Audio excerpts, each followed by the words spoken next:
Hello, everybody.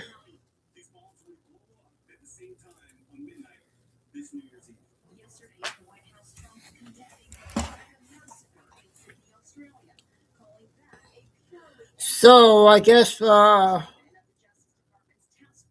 couldn't find the doctor's office.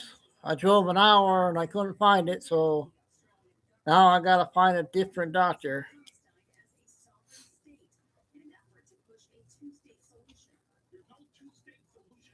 Oh shoot.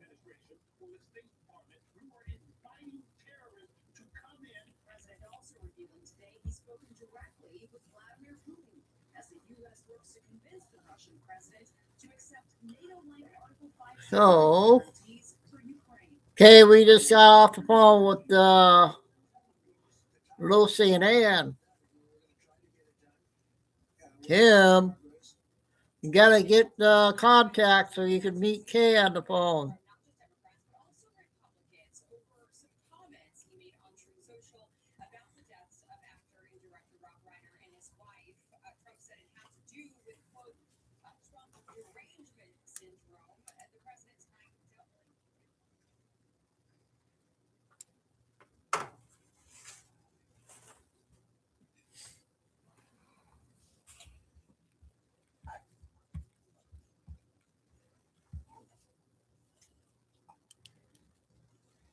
So we got some snow today.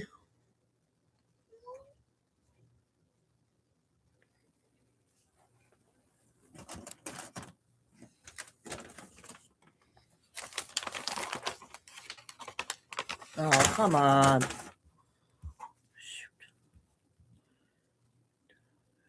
Testing 1, 2, 3. You guys there?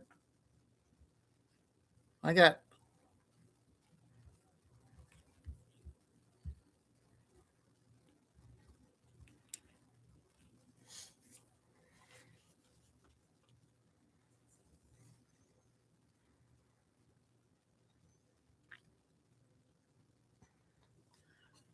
So someone left me a comment, and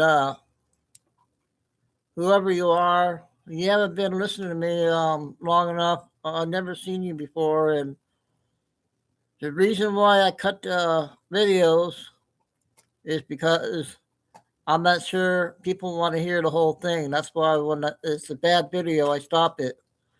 So I don't know what you mean by if you want to keep my channel. I don't know what you mean by that. So I don't know if you're threatening me or what. So and all channels talk over their video. You can't stop doing that. If you don't like it, and then go somewhere else. Yeah, Paul. They said I you know idiot people that name new names. They have been. I have never seen that name before. They say, "Oh, why are you stopping your videos?" Because they're bad. I don't play the bad ones when we test it out. I just want to address that.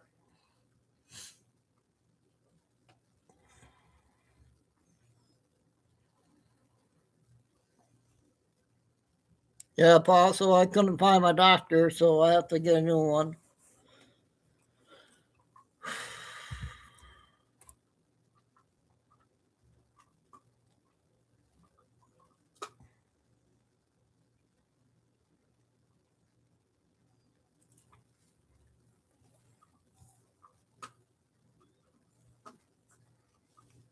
Oh, yeah, I guess I better call Carol or text Carol.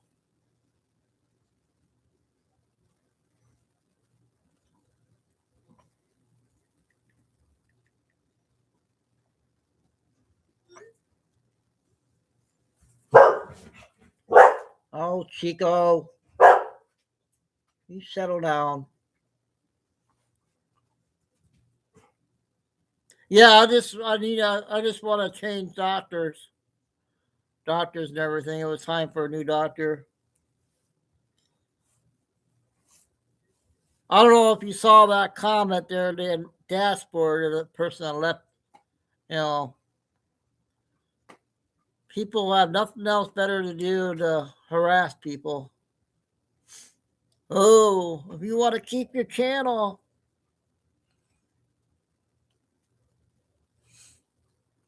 oh, they got the Christmas lights on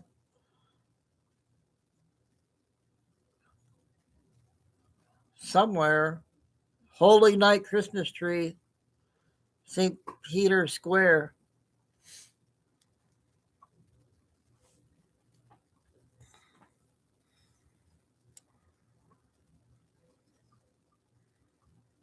Maria. Hopefully Maria will be in.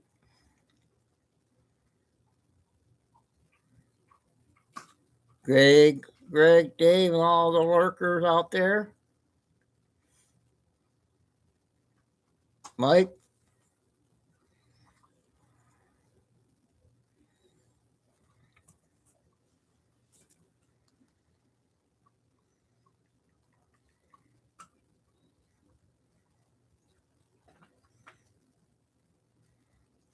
So my second team is on tonight. Miami's at Pittsburgh, Michelle State. They'll be playing in the snow. The Lions choked yesterday, so they're done.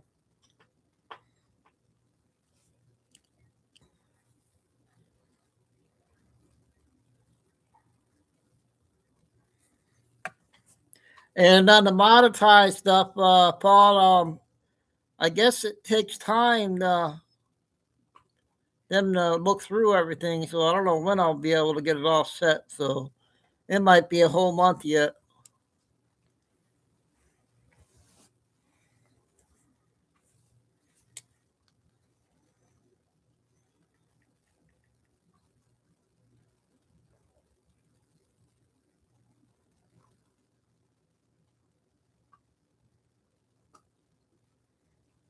Who we got here? Is that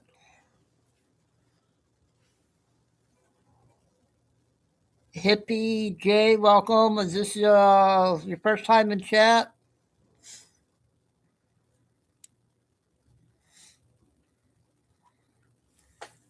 Just be respectful. That's all I'm asking. And thanks for coming. Yep. It's going to take a little time now without being the holidays. I might have to wait till the first of the year.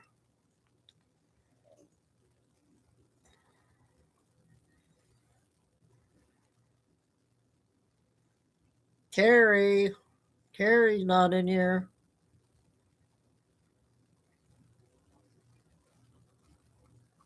Yep. Thanks for coming. Yep. I've been, since the beginning, I got over 1 million views and all that accomplished. I never would have thought. I'm still making it, dude. I'm glad I got my big channel back. This was a big channel I had. I had 500,000 views on this one, but I'm already over 1 million.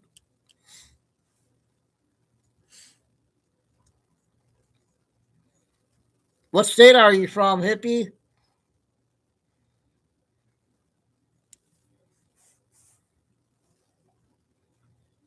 Lori, you made it early. All right. Yeah, I couldn't find my doctor's office, so gotta find a new one.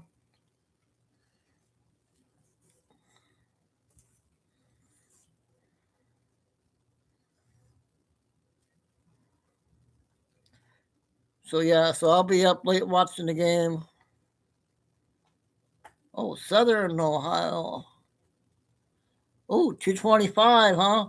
I think ours is 285, Michigan.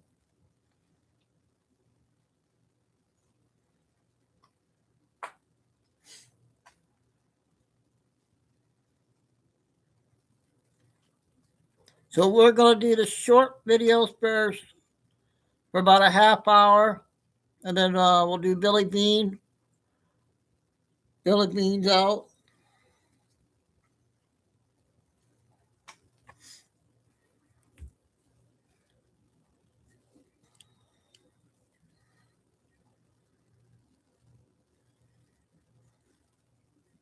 So I'm going to just go ahead and get started. Hopefully get everybody in here tonight.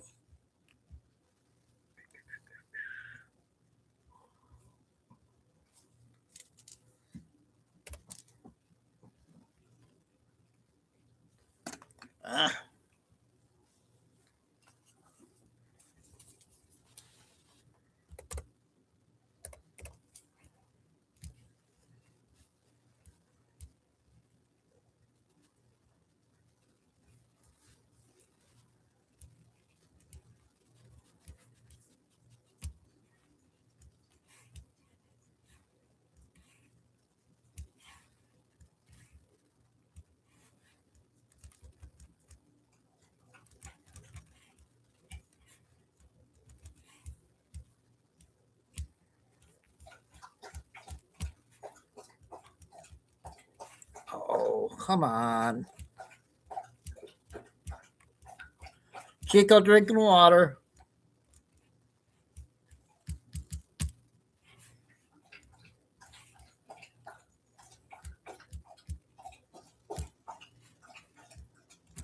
What the heck?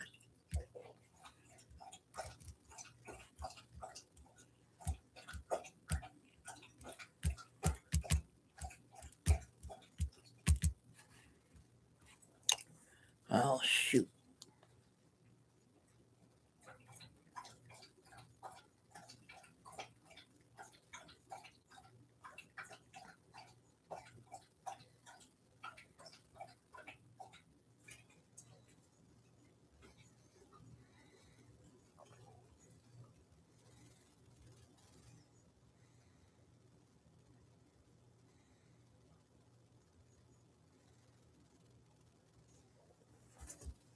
Okay, this one is 5 minutes.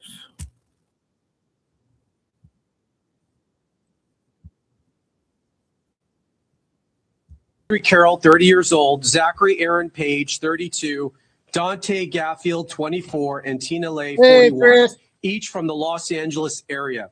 Each is charged with conspiracy and possession of an unregistered destructive device in violation of Title 26, United States Code Section 5861D.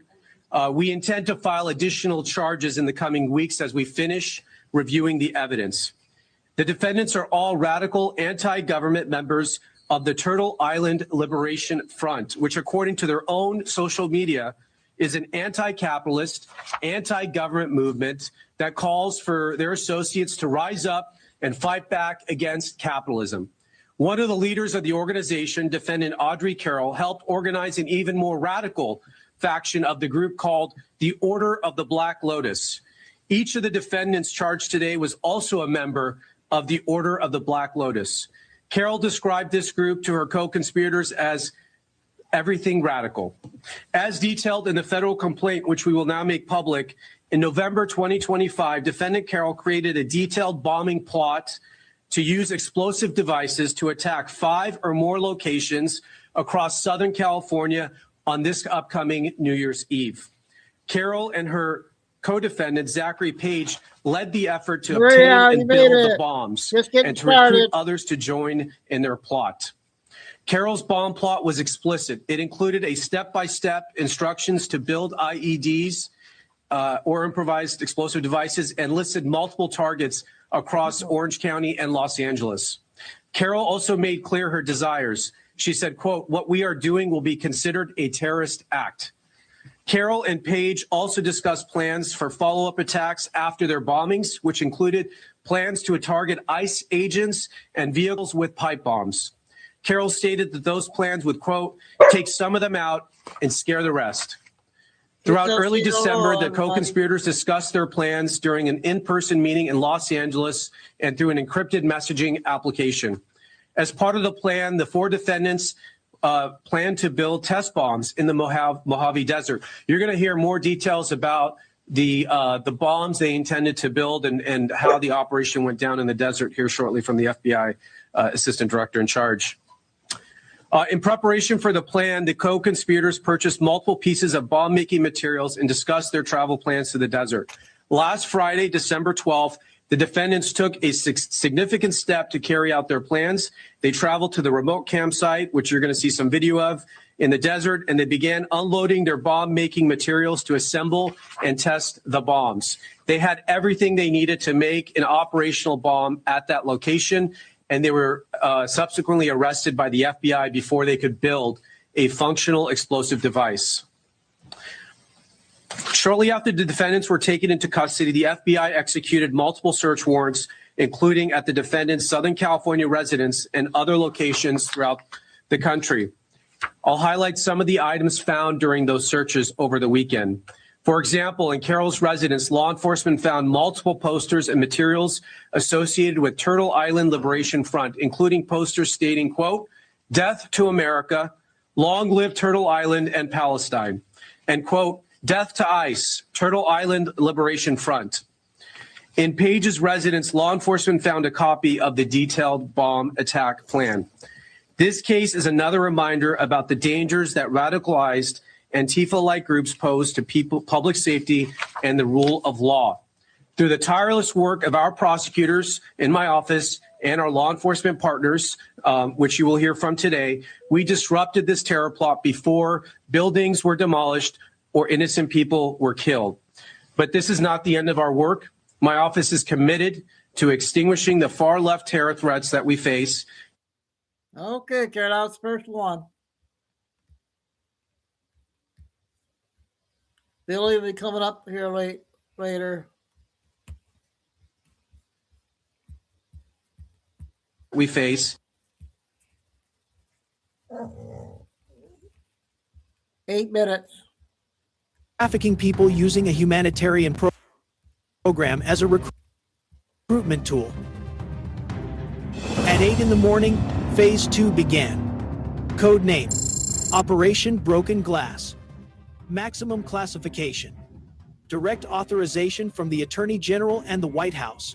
Objective, neutralize the institutional protection network before they could coordinate a response. 35 arrest warrants executed in 90 minutes across Minnesota. 4 immigration judges were detained at their homes before they could get to court that morning. Agents entered their residences while they were still in their pajamas. For years, they had approved hundreds of asylum applications without holding real hearings.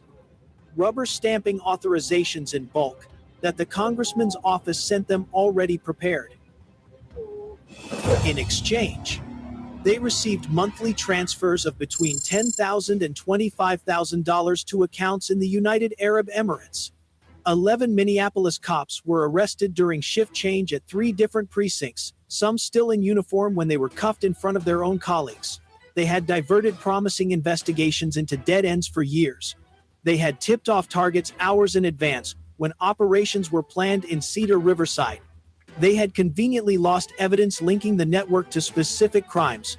2 ICE agents were handcuffed in the parking lot of their own office in St. Paul at 8:15 in the morning. Terry. They had spent 6 years Second leaking video, classified Terry. information about imminent raids, allowing high-value targets to disappear repeatedly just hours before each planned operation. 6 state DHS inspectors, who approved fake audits without verification, while collecting up to $30,000 a month in regular bribes. 3 Hennepin County prosecutors who systematically buried cases against known distributors and released detained suspects on minor charges. 9 municipal officials from Minneapolis and metro area cities who signed every construction permit, business license, and health certification the network needed to operate with an appearance of legitimacy. Every single one had offshore accounts. Every single one appeared in the server records. The largest purge of institutional corruption in Minnesota history. 3 hours and 42 minutes, 35 arrests, 0 escapes, 0 armed resistance. Just faces of disbelief when they realized their protection was over.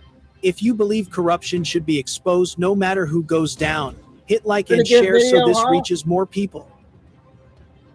Cover files revealed what investigators feared. Minnesota was just the command center. The network had tentacles across the country. Columbus, Ohio. 4 in the morning local time. Oh, Columbus, Ohio. 3 Somali Okay. restaurants hit simultaneously. At Mogadishu Kitchen, the owner jumped out a second-floor window, breaking both legs. Agents found him crawling toward a car. In the basement, there were 200 kilos of packaged fentanyl. The second restaurant had a 15-meter tunnel connecting to a garage on the parallel street. 3 suspects tried to escape through it. Agents were waiting on the other side. At the third one, a man fired from the kitchen and hit an agent in the vest. Tactical teams responded with tear gas. 3 arrests. The agent survived thanks to the Kevlar. Seattle, Washington. 5 in the morning Pacific time. Oh, Paul, An organization called Bridge of Hope was running the same fraud model. Its director tried to flee in a Tesla on I-5. 11-minute chase at 100 miles per hour. 2 units managed to pin her against the median. In the trunk, she had a laptop with passwords to offshore accounts and $78,000 in cash. Phoenix, Arizona. 6 in the morning local time. A safe house in the rough Maryvale district was operating as a cash-to-crypto conversion center. Millions of dollars passed through that house every month before vanishing into untraceable digital wallets. When federal agents arrived and surrounded the property, 4 men armed with assault rifles immediately opened fire from second-floor windows. Bullets slammed into the armored vehicles parked on the street. Agents scrambled for cover behind walls and cars. 7 minutes of gunfire that felt like an eternity. Neighbors in nearby houses hit the floor in their living rooms. An FBI helicopter appeared over the scene and lit up the house with a powerful spotlight while SWAT teams positioned on the roof. They entered through a skylight using controlled explosive charges. 3 suspects were wounded by agent fire. 1 died on scene from a chest wound. No federal agents suffered serious injuries, though 2 were treated for glass cuts and shrapnel. Inside the house, they found $22 million in hundreds carefully packed in travel suitcases and duffel bags. 3 industrial-grade money counters were still warm from recent use. Computers with access to crypto exchange platforms showed transactions completed minutes before the raid. Portland, Atlanta, San Diego, more raids, more warehouses, more resistance. In 72 hours, 90 operations in 6 states, 120 additional arrests, 2 more tons of fentanyl. The map kept expanding every hour, but the most disturbing discovery came 2 weeks later. FinCEN analysts completed the trace on the Hawala transfers. The money followed fragmented routes. Just getting started. Minneapolis to Dubai, Dubai to Nairobi, Nairobi to Mogadishu. Some recipients weren't families. They were intermediaries, identified as al-Shabaab facilitators. More than $12 million over 4 years ended up in accounts linked to the terrorist organization.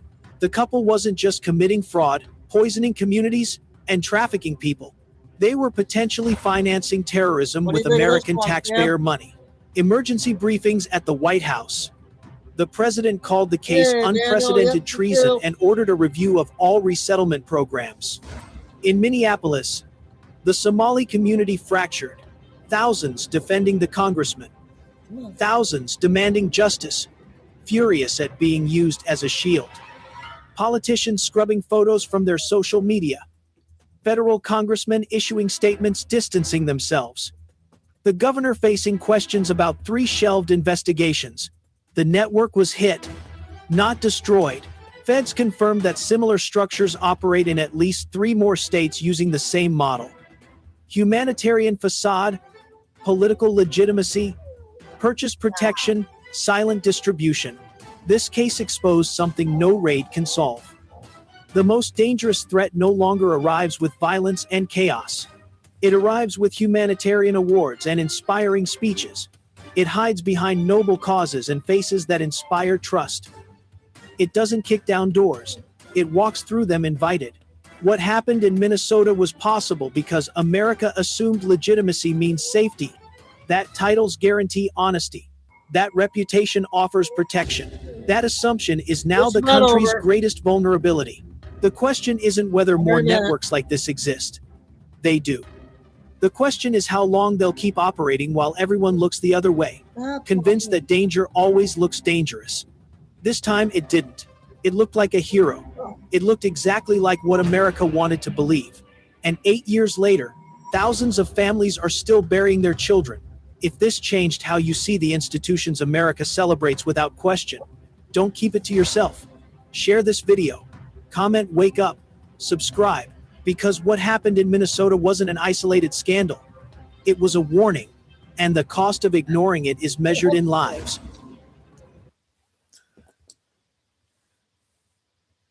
Okay, I thought that was a good one.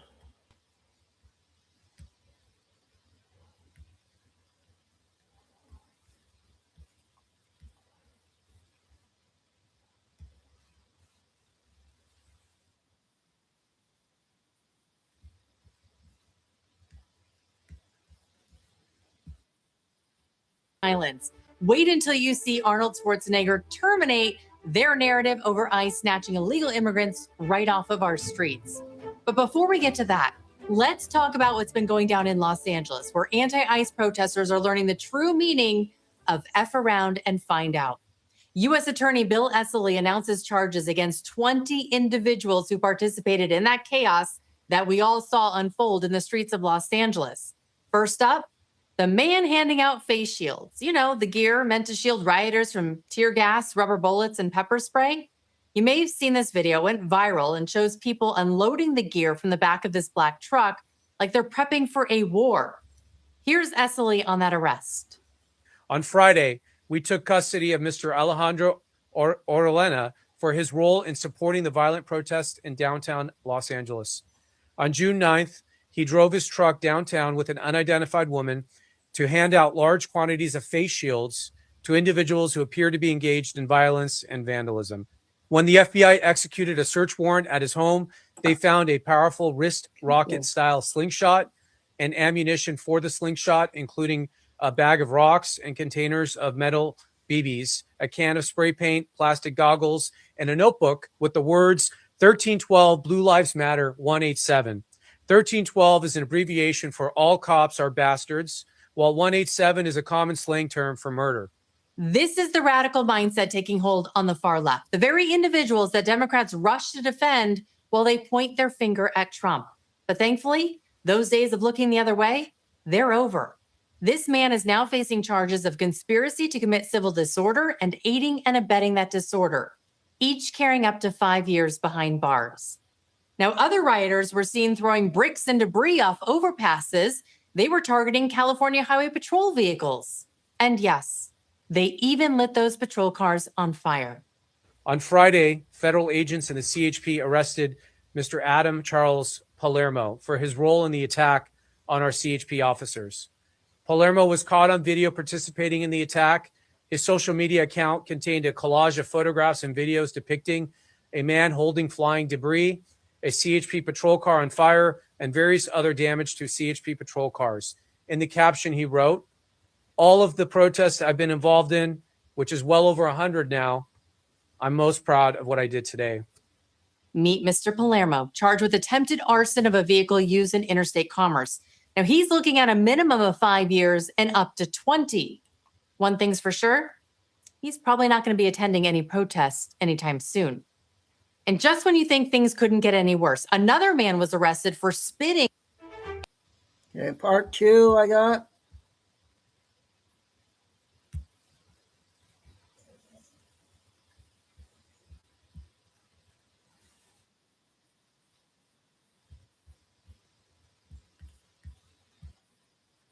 Officer. Angus Johnson confronted a California National Guardsman, and after heckling him, he spit on him. Johnson then spit on other federal police officers present who were trying to keep the peace. As our president said, if you spit, we hit, and we will hit you with a felony. Mr. Johnson is charged with assaulting a federal agent in violation of 18 United States Code Section 111. He faces a maximum sentence of 8 years in prison. He's charged with assault and could face up to 8 years in prison. So what's the lesson here? How about you don't show up to a riot with face shields and fire starters and expect a slap on the wrist? This is not 2020 anymore. We are done glorifying chaos. We are done excusing violence. And if you're dumb enough to target cops, set fires, and spit on soldiers, you're going to get exactly what you signed up for. Now, speaking of tantrums and public meltdowns, remember Senator Alex Padilla from California, the one nobody recognized when he lunged at Secretary Noem during that bizarre press conference? Well, he's back. And this time, he is really bringing the drama. I was forced to the ground. First on my knees, and then flat on my chest. And as I was handcuffed and marched down a hallway, repeatedly asking, why am I being detained? And it seems Padilla's performance has inspired other Democrats to jump on the crazy train. Enter Brad Lander, New York City comptroller and mayoral hopeful. For the last 3 weeks, he's been camped outside immigration courtrooms just waiting for his big moment. Well, it finally came. As ICE moved to detain an illegal immigrant, Lander physically locked arms with the individual and demanded to see a judicial warrant. He knows ICE doesn't need a warrant to arrest an illegal immigrant. But like Padilla, Lander somehow found a microphone within minutes of being released. When the judge said, do you understand what it means that after I dismiss your case, you'll have no status? He said no status as he recognized what was about to happen. So I will be fine, but Edgardo is not going to be fine. And the rule of law is not fine. And our constitutional democracy is not fine. Oh, so blocking ICE is fine, but enforcing immigration law is now a threat to democracy? Make that make sense. DHS, they released a statement on X reading, quote, New York City comptroller Brad Lander was arrested for assaulting law enforcement and impeding a federal officer.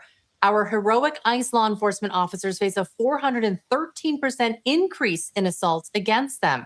It is wrong that politicians on a member of the U.S. military as Okay, part 3.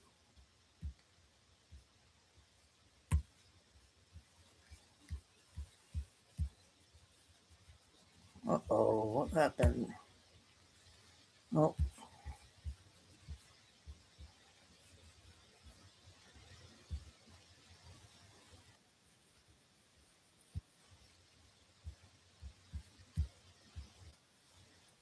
moment. Now, meantime, in Newark, New Jersey, activists, they are literally just throwing themselves onto moving ICE vans. Watch this. Stop! You're gonna run her over! Stop! You're gonna Don't kill me! Don't kill me! Don't kill me!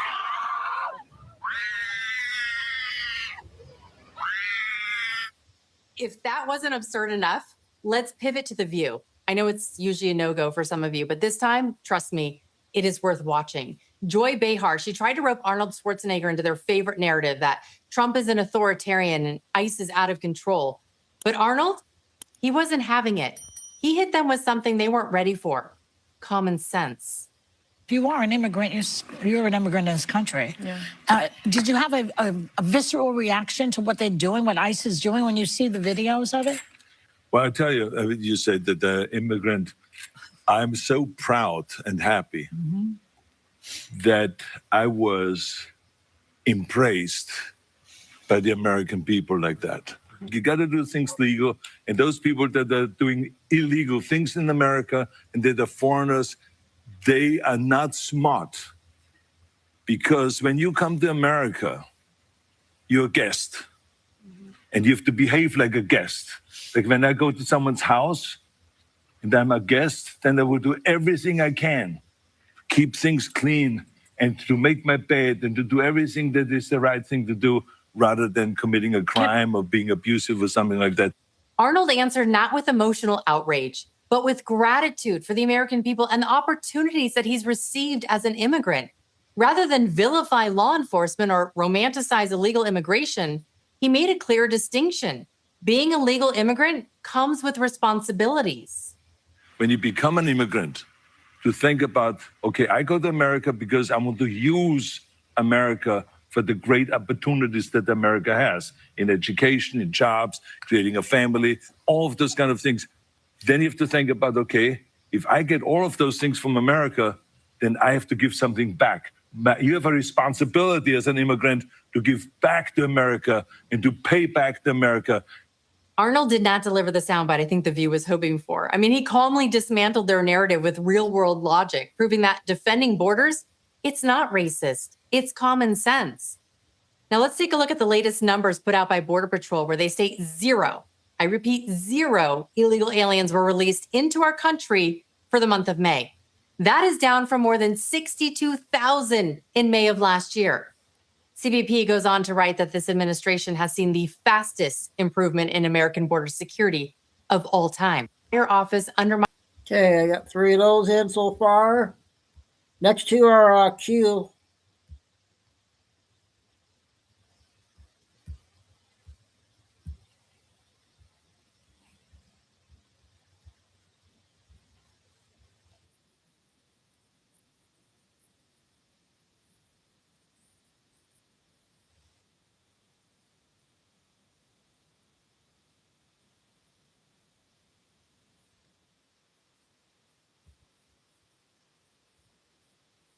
There's Greg.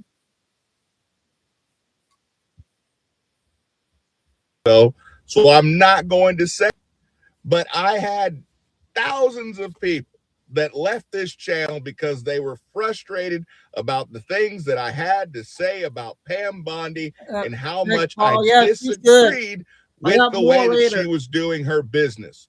So they wanted to cancel me. Can you believe it? People on the right wanting to cancel me simply for stating my opinion. So now I'm interested. Are you going to cancel Dan Bongino? Go ahead. Are you P1s going to cancel Dan Bongino? Because Dan Bongino is saying that he's going to give it a couple weeks to make a decision on whether or not he's even going to stay in the FBI. He has made it very, very clear that if Pam Bondi is going to remain the head of the DOJ, that he is not sure that he can continue to work with Pam Bondi. So I guess me and Dan are both going to be canceled together, I guess. I guess we'll be sitting somewhere making videos that no one will want to watch because Dan is obviously disloyal to the Trump administration because he does not like the way that Pam Bondi is doing her job or lack thereof. But he is saying he's given it a couple of weeks. In addition to that, he sat down, Dan Bongino that is, sat down with Susie Wiles and sat down with Pam Bondi, and there was quite a hoopla, as reported by the Fox News network. There was a brush up. It supposedly is due to the fact that I'm not sure. Pam Bondi came out, spoke, said there were files on Epstein. Then basically Dan Bongino and Kash Patel were made to look like buffoons when they sat up there and gave that message to the world, looking like they were being held under duress. You remember it, the interview when they said, no, there was no foul play. We've seen the videos. He definitely offed himself.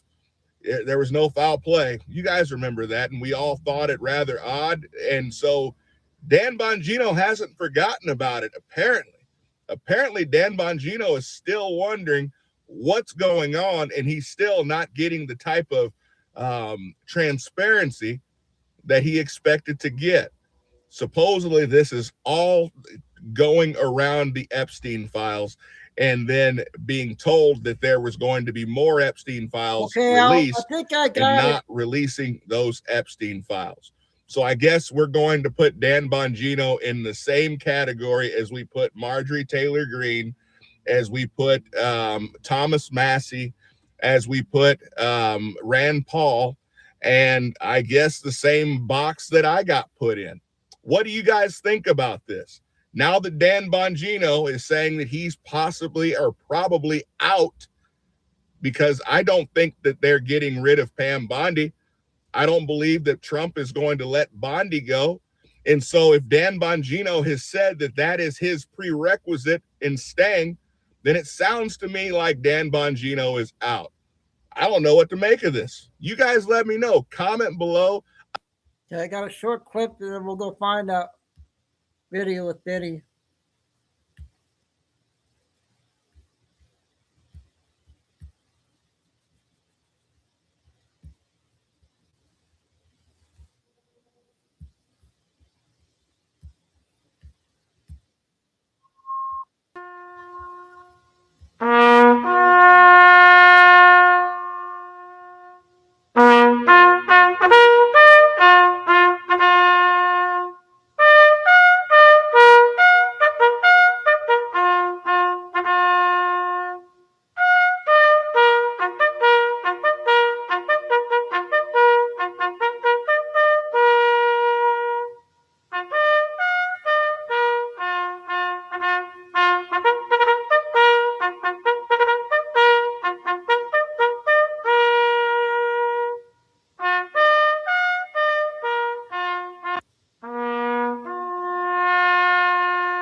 I'm glad I found that one. Important to play that. So, Greg, yeah, he has 5,000 views on that one. So we'll play that one first, and then Billy will be next after that. This is 18 minutes, you guys.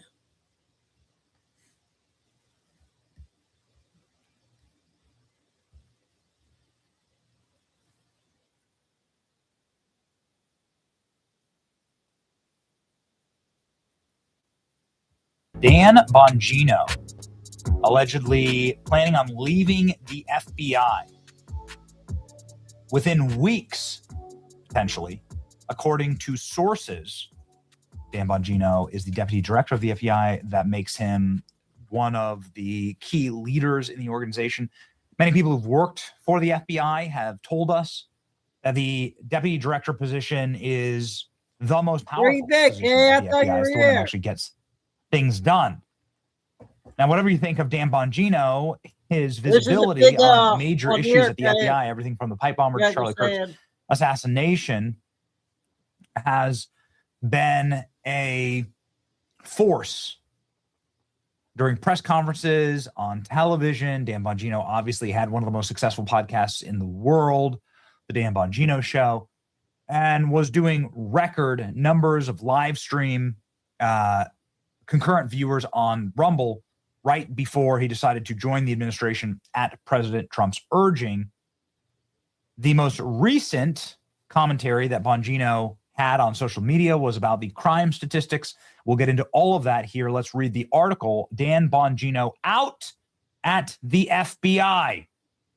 Deputy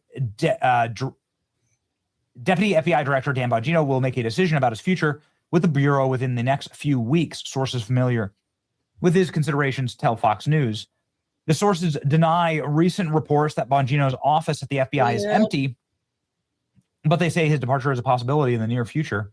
A source familiar with the situation told Fox News Digital that Bongino has not made any decisions about his future at the agency. Bongino's tenure at the FBI has come under fire in recent weeks alongside FBI Director Kash Patel.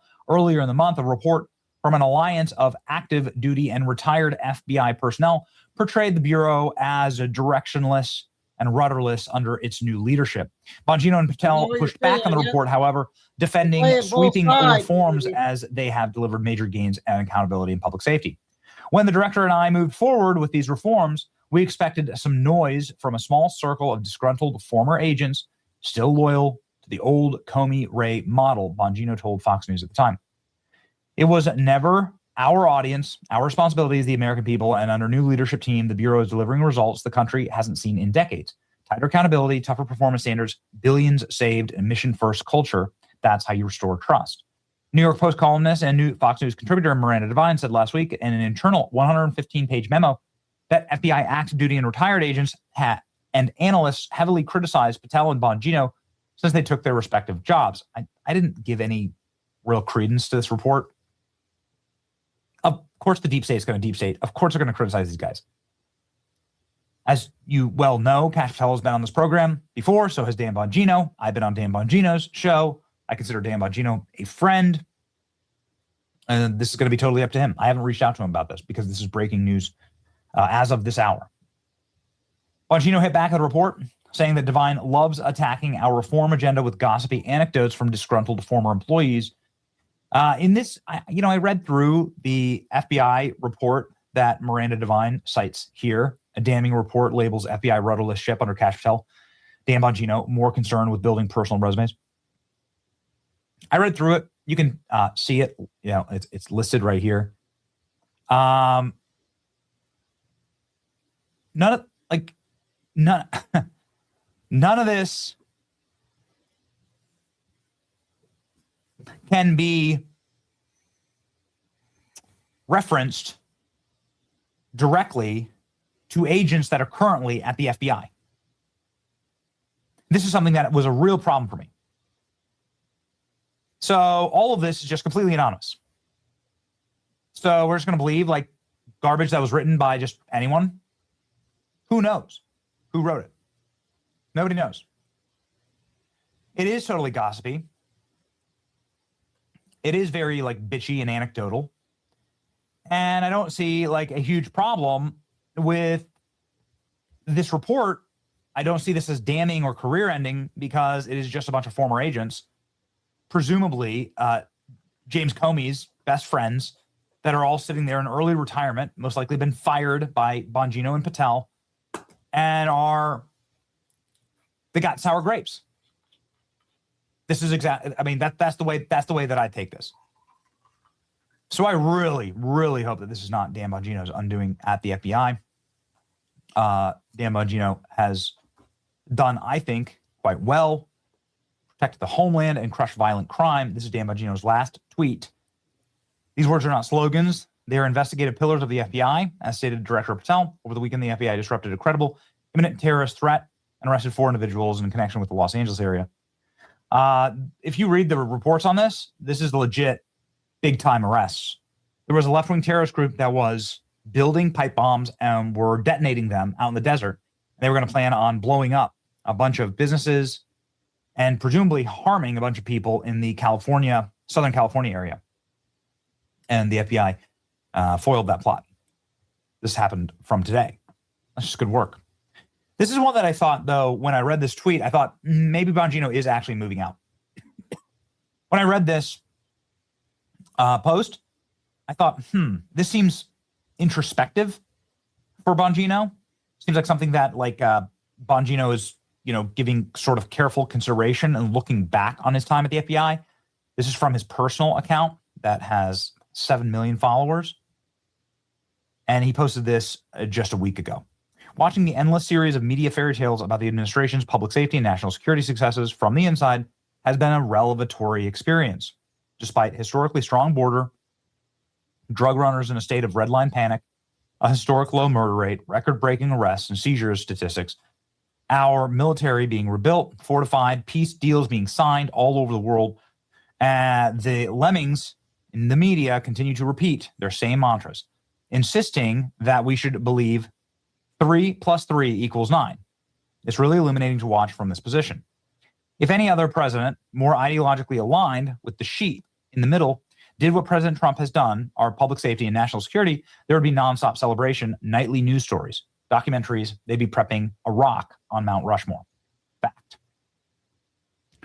So Dan Bongino there defending, obviously, his record and talking about like the revelatory experience to see it all from the inside. I mean, for me, that just struck me as being very personal and almost like he's looking back on the work as though he's maybe ready to shift out of that work.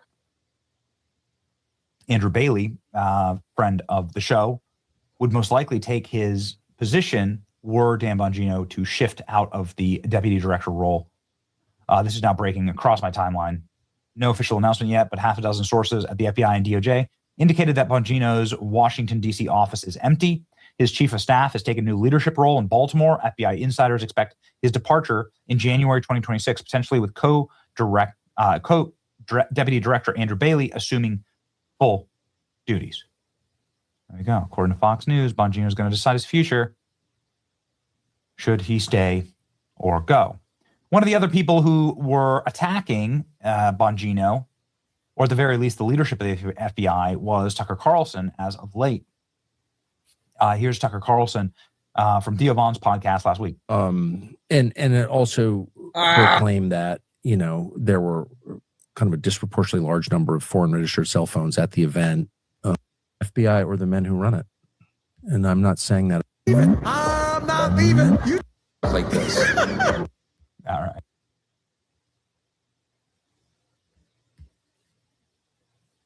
Do you need $300, $500, or even $1,000 fast? We fixed on day one. And I looked at the case agent after getting a full brief of what they'd done. And they had done a pretty extensive amount of work. They had chased down, I think, thousands of leads, 6,000 plus interviews had been conducted, hundreds of tips.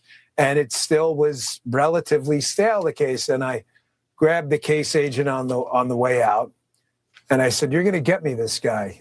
You're going to track this guy down and you're going to find him. You're going to get me this guy. I want him.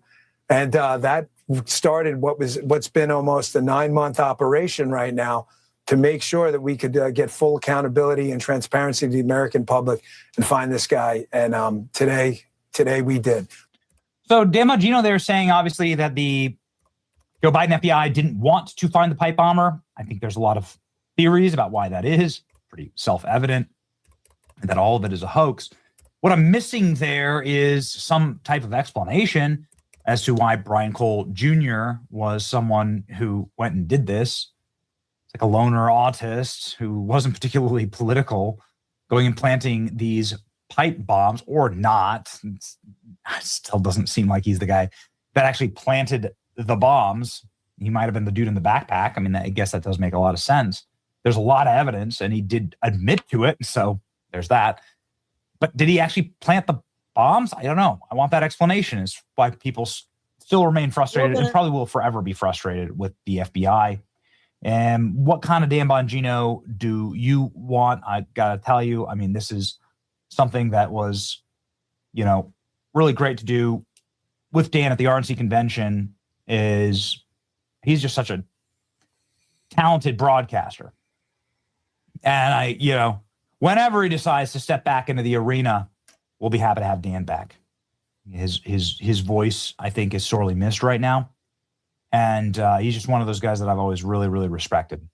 And his ability to sort of manifest and explain in simple terms what is actually going on. And so that's my take on it, ladies and gentlemen. And let's go ahead and check the markets. Who will be the first to leave the Trump cabinet in 2025? Check the markets with Polymarket.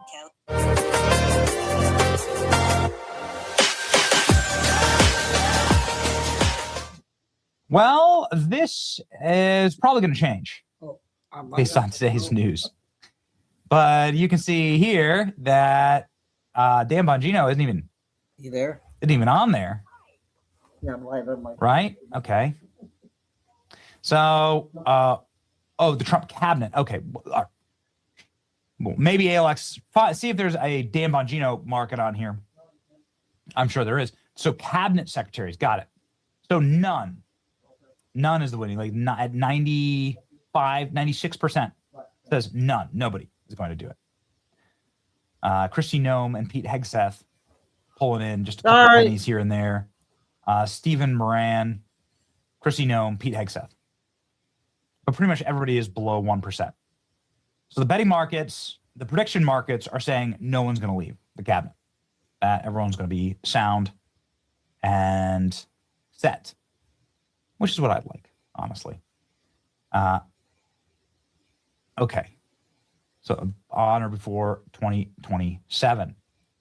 Let's look here. Dan Bongino now. Who will leave Trump administration before 2027? Now Dan Bongino is up at 53%. Zeldin, Pete Hegseth, Cash Patel.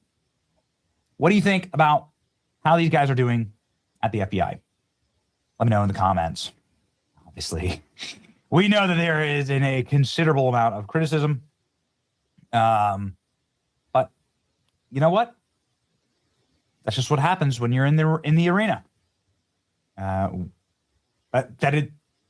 do you think this is? Like, do you think that society just gives you a free pass to find the J6 pipe bomber and to lock up a bunch of narco terrorists and to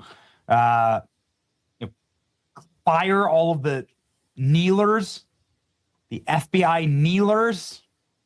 This is a great one. The FBI kneelers. There they are. There you go. I mean, they fired all of them. I know. These are FBI agents, female FBI agents getting down on their knees in order to pledge fealty to a terrorist organization that was occupying Washington, D.C., BLM. This was your FBI. So just doing that alone, and some of them obviously couldn't get down on their knees, and then you have this guy. Okay. Classic federal bureaucrat slob. Listen, that's good. There's been major changes in culture at the FBI. It's been good. It hasn't all been good. Dan Bongino threatened to quit during the Epstein saga, famously. Dan Bongino understood what time it was. Oh, I never noticed this. Her kneeling actually cracked the cement. Goodness. Woof. Buzz. Thanks, Greg, for letting us know about that. I'm glad I played it.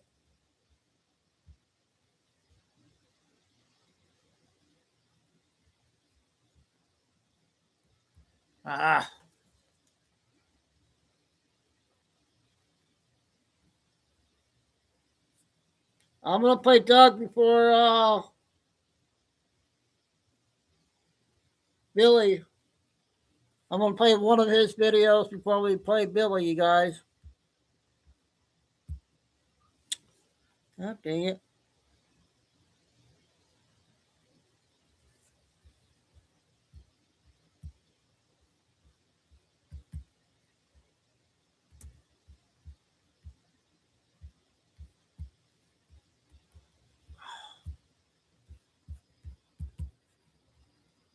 Now I can't get that. Darn it.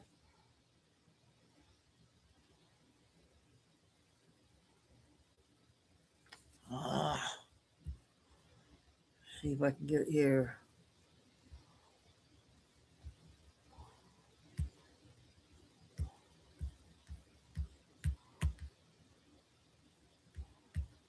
Oh.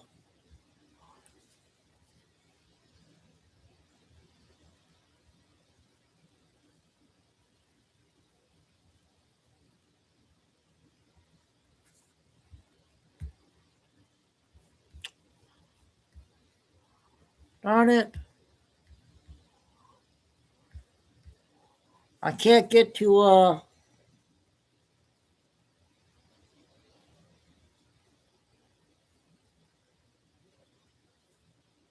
I want to share this thing here. Hold on, you guys. I want to see if I can get it.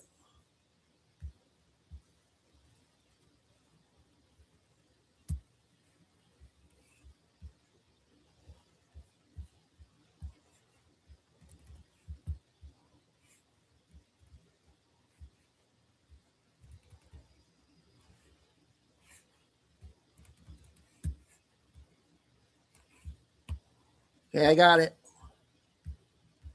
Hold on. Oh my goodness, Greg. About time you popping in. My email's in the chat, Craig. Did you see it? I wanted to talk to you about this getting monetized. Michelle's gonna help me get it, but I don't know what to do yet. So we gotta wait.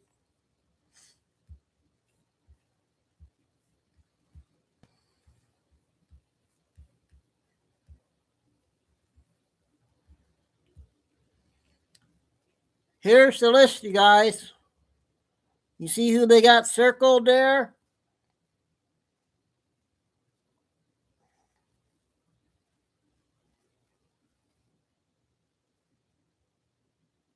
Okay, thanks, Craig.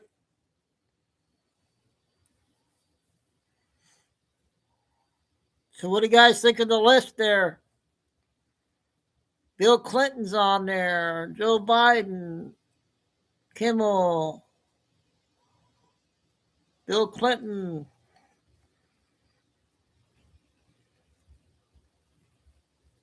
So we'll do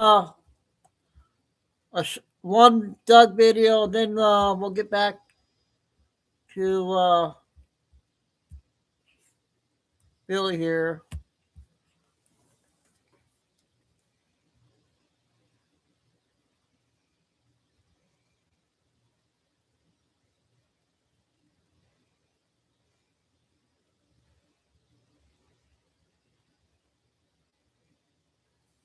Because he has two out.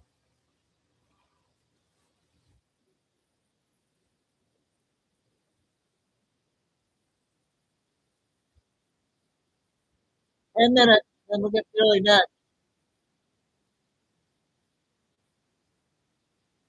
This weekend, multiple Islamic terrorist attacks erupt around the world. I'll give you guys an example. We're going to start right here. Look at this. This is Gerald Posner says, a reminder, this is what the globalized, the intifada looks like. This was a statement that they tried pinning down Mamdani on, saying, will you condemn the phrase globalize the intifada? That is, make it global, and the intifada, which is kill Jews to help Islam, or kill all those infidels in the name of Islam. This is what it looks like, guys. You got a taste of it this weekend. Here's it is the shame, hateful chant that New York City Mayor Zoran Mamdani refuses to repudiate. Will he repudiate it? Clearly. Words have consequences. Wake up. Death toll climbs to 12 in Bondi Beach. Terror attack, that's in Australia. And a homemade bomb is uncovered by cops after 2 gunmen opened fire on innocent beachgoers during Jewish Hanukkah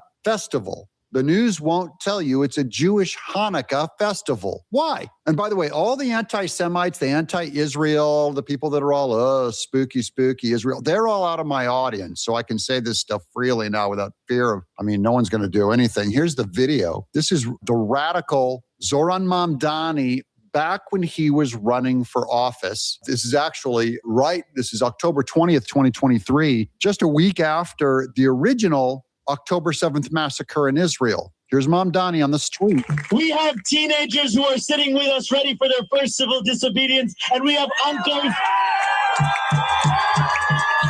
How cool for the teenagers!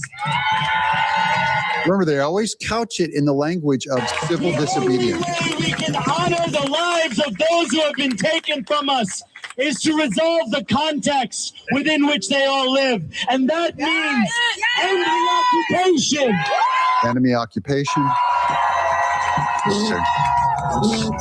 That means end the blockade and the siege. End the blockade and the siege. This is all Palestinian garbage surrounded by people in hijabs. Mostly white liberals voted for this socialist garbage gobbledygook. This guy's nuts, guys, and Trump sat with him. So I don't know what to do about that. But first, I'm going to give you a quick word from our sponsor. It's a fact that Medicare.gov has issues, very difficult to navigate. So give my friends at Chapter a call if you need help with Medicare. If you're hitting that age where you want to consider your Medicare plan, then you'll find no better knowledgeable partner than Chapter help you navigate the complex world. They have confirmed, made my audience $1 million. Some people say, oh, Doug, you'll take money from anyone. No, I won't. And if anything, they gave my audience $1 million.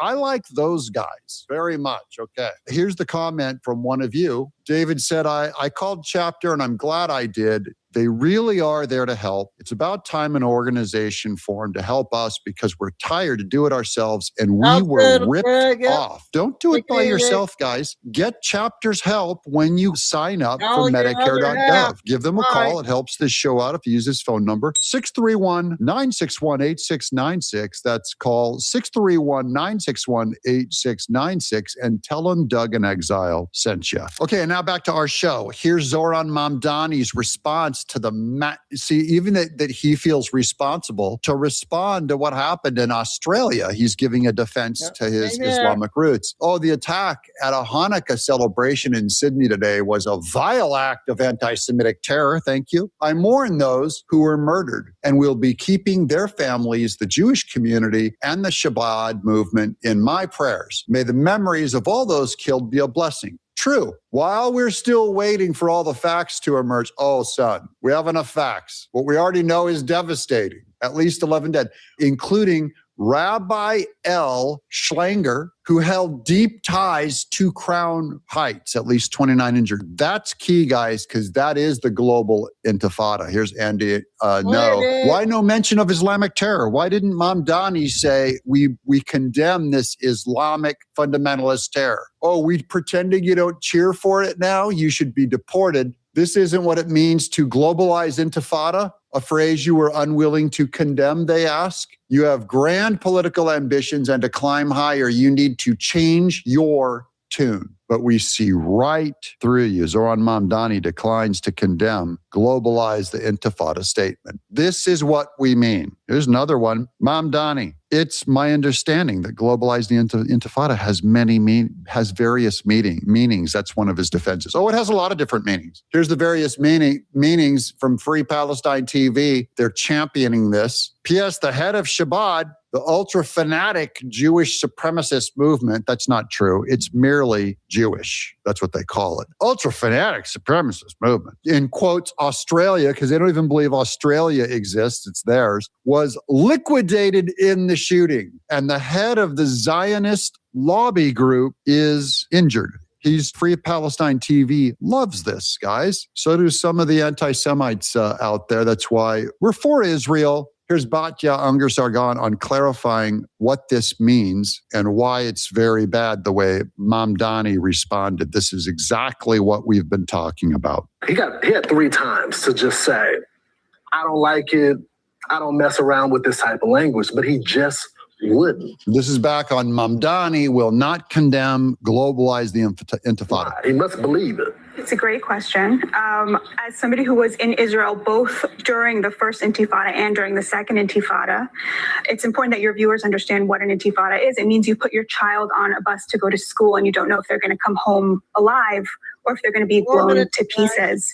If only Palestinian resistance took the form of civil disobedience, but it always takes the form of violence against civilians. It always turns into violence against civilians. That's just wisdom. She's got a brain on her. Liberals don't. Remember, this is the kind of quotes that I get every time if I defend Israel or go against Gaza. This is what they say, or attack Candace Owens. This guy says, looks like the Mossad, that's their kind of CIA, the secret group over in Israel. Looks like the Mossad got to you too, Doug. Did you get a foot in with Turning Point USA money or something? Did I get paid by Turning Point USA is his claim.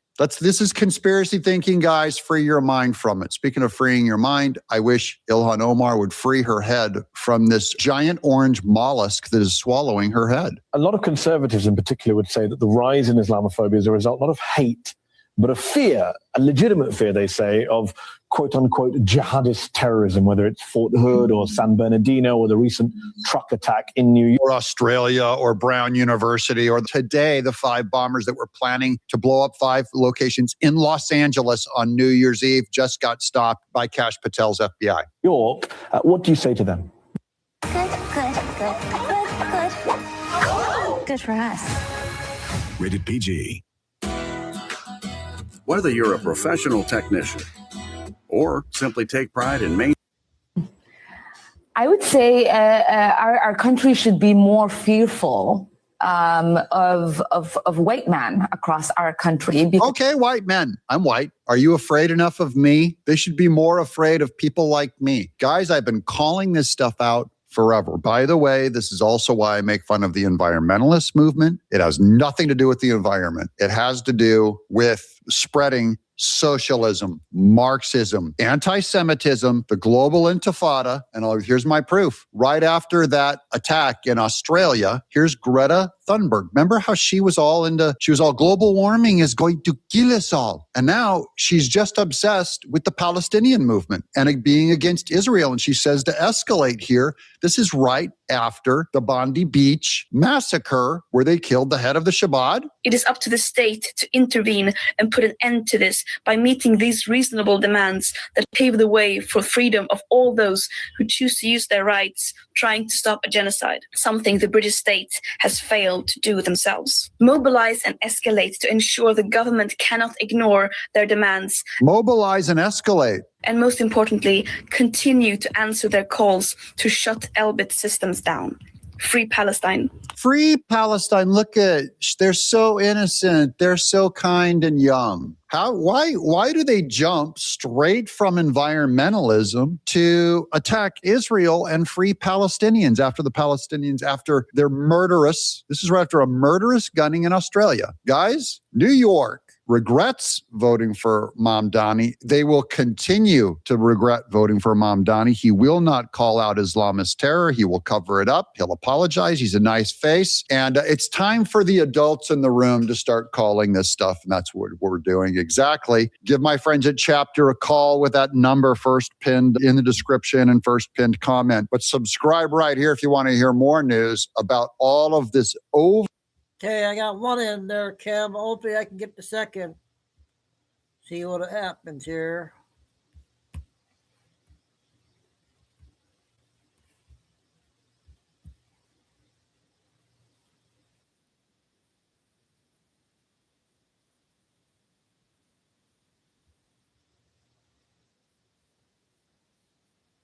$37.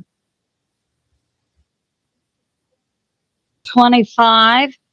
Time in Texas, about 11 a.m. Some of the sources I'll use: Guide in the Battle, Patriot subscribers, Military Antenna, Cypher Signal, Hal Turner, AP, BP Earthwatch Plus. Some of the things we'll cover: Atlas, pole shift, and shootings. We have Brown University, Rob Reiner, and Bondi Beach, Ukraine, and stolen money. President Trump advocates term limits for Congress, which I strongly support. So let's get started. Excuse me. We don't have any active flares or CMEs coming in. Excuse me. BP Earthwatch recently, yesterday, put out new images of Atlas showing a fleet, and he is predicting it's going to turn and go near Jupiter. Now let's talk about pole shift. So we have Space Weather on YouTube, formerly Suspicious Observers, Ben Davidson, bringing out some new information. This will be about the pole shift, and I'll explain what that is. So in the past, we have cycles that occur tens of thousands of years, natural cycles that involve the Earth, the solar system, our galaxy, and universes. Several years ago, when I asked God what was the purpose of these cycles, he said recharge. Like if a children's top toy, you would spin it and it would turn and then eventually lose its energy. You have to spin it again, recharge it. So we have these cycles. So we have our galaxy, a universe outside our galaxy, impacting our solar system, impacting the Earth. And that's what we are going through right now. And a pole shift is when the Earth has a dynamo inside it that generates an electromagnetic shield around the Earth that comes up at the north and south poles, protects the Earth from radiation from the sun, cosmic rays, and so on. This has been decreasing in strength. Now we're finding out since the 1600s. We have new information, but a pole shift. So we currently have the North Pole, positive charge, South Pole, negative. A pole shift. The dynamo inside the Earth stops. Now, when I was going to college in the 90s, I learned a model that it would stop for 5,000 years. I didn't believe that because it's not reasonable. We need the shield around the Earth so life can continue on the Earth. So recent models say the dynamo inside the Earth could stop for 30 minutes. Then the poles will shift. We'll have south and north. And we do have scientific evidence that this has happened in the past. We have it from both rock strata. We'll see a plus and then a a minus, a switching of the poles polarity. We see it in the earth. We see it in ocean cores, ice cores, and so on. So yeah, we are currently in the midst of a pole shift. And we would see this based on... Your connections to the past are waiting. Get Ancestry DNA for only $29. My energy bill dropped from $150 to $50 by doing this. My friends laughed at me when I spent $49 on a power. The decrease in strength of the electromagnetic shield around the Earth. So we know go to bed, since the 1800s, it's now being put forth by NOAA and NASA that the electromagnetic shield strength has decreased. It's down by 30%. So Ben Davidson has brought out a white paper that brings forth a study. So since the 1600s, our electromagnetic shield has decreased in strength by 55%. Now, we see these cycles and the pole shifts correlating to changes in civilization. Now, with the dynamo stopping for 30 minutes and a switching of the poles, which some sources put forth could occur 2030, 2040, there shouldn't be a catastrophic extinction level event impact on human population, animals, and plants. It'll simply be a pole shift. Now, this occurs in conjunction with impacts on Earth from the solar system, galaxy, universes, space events that have resulted in the past in some extinction level events. Personally, I do not foresee that occurring at this time in history, but we could expect changes in our weather, changes in GPS, changes in ocean currents, changes in our weather and crops that are able to grow, and so on. So that's going on. And I submit it's good to pray. Nobody wants me to stop. Only great things for your people, Father. In the name of Jesus. Yeah, that works. So we have that going on. All right. Now, and these changes and this recharging changes with our planet, space, and so on also correlates some dramatic changes in war, in economy. So we have this. We've been seeing a lot of violence and conflict going on over the weekend. We know we had a shooting at Brown University. I believe that happened Saturday in Rhode Island. And more information is coming out. I put forth in my last video. It's a long one. Oh, yeah. And hey. Yeah, it's a long one tonight. 37 minutes. So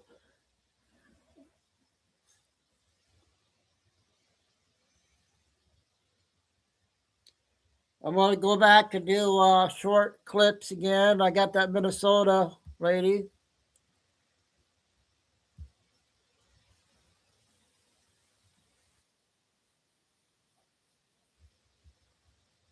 I can't remember if we played this. Here's the breakdown. No sugarcoating. Part 5 of our series. We play this? When money hits a bank account, it is withdrawn in cash. Yeah, I think we did. Not traceable like wires, not flagged like digital transfers, just cash. And this is where the Hawala method kicks in. It's an underground money transfer network used worldwide. It's not illegal by itself, but it's perfect if you want to make money disappear. So how does Hawala work? Well, like this. You hand cash to a U.S. broker. They call a broker in Somalia. Someone overseas gives the recipient the money. No banks, no wires, no paper trail. Investigators say some cash was literally flown overseas in suitcases. Sometimes $500,000 to $1 million at a time. I remember it, but I don't know how many people saw it. So why does this matter? Because once money enters Hawala or like a physical transport, you cannot track whose hands it ends up in. Some goes to families, some goes to villages, some goes to regions controlled by Al-Shabaab. And that's exactly what investigative reports have warned about. You wanted the money trail? That's the trail. Stick with me. Part 6 is coming. We'll play a few clips. You want to know how many?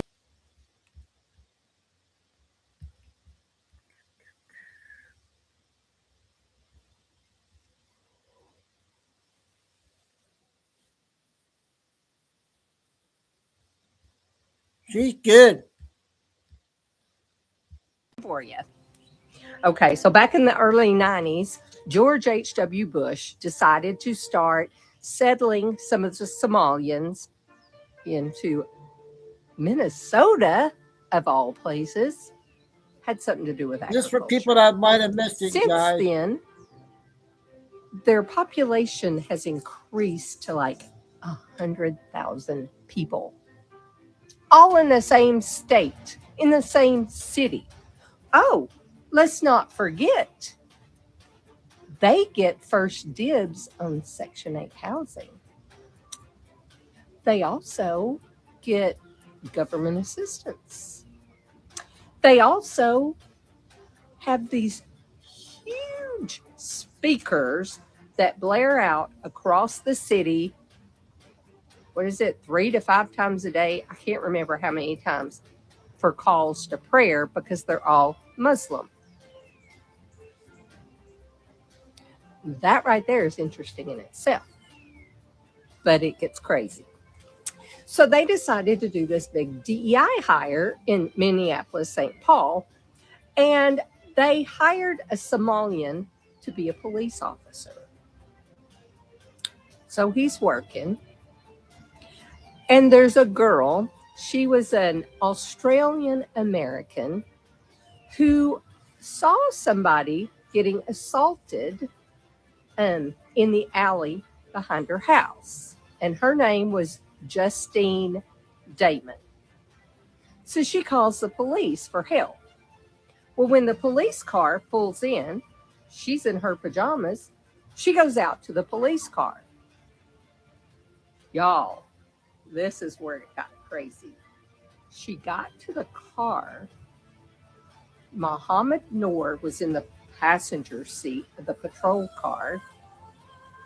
He reaches in front of his partner, unloads on her, ended her life. She was the one that called him. He goes to court. He gets charged with third-degree murder, 12-year sentence. This is a new one. I don't think And I've seen then this something one. really weird happened. Oh, let me back up.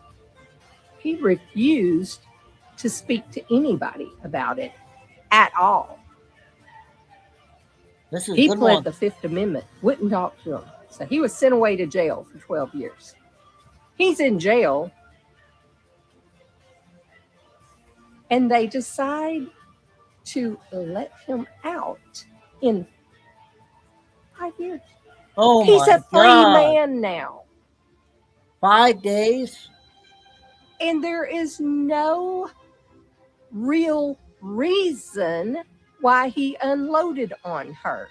He wouldn't tell the cops. His partner said that, oh, he heard this noise and it spooked him. But he's a free man now.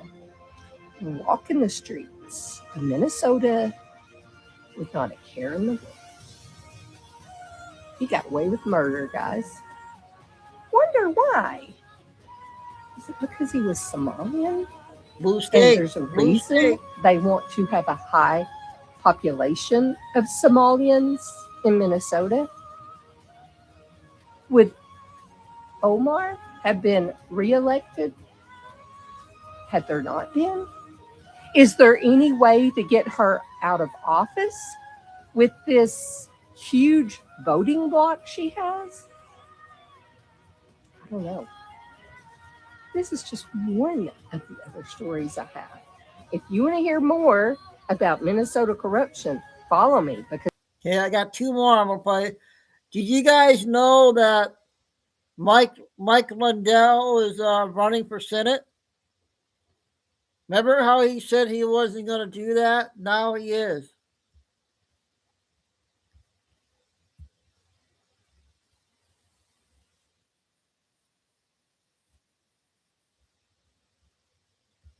I don't know if we should play this one. No, better not. She was talking about medicine.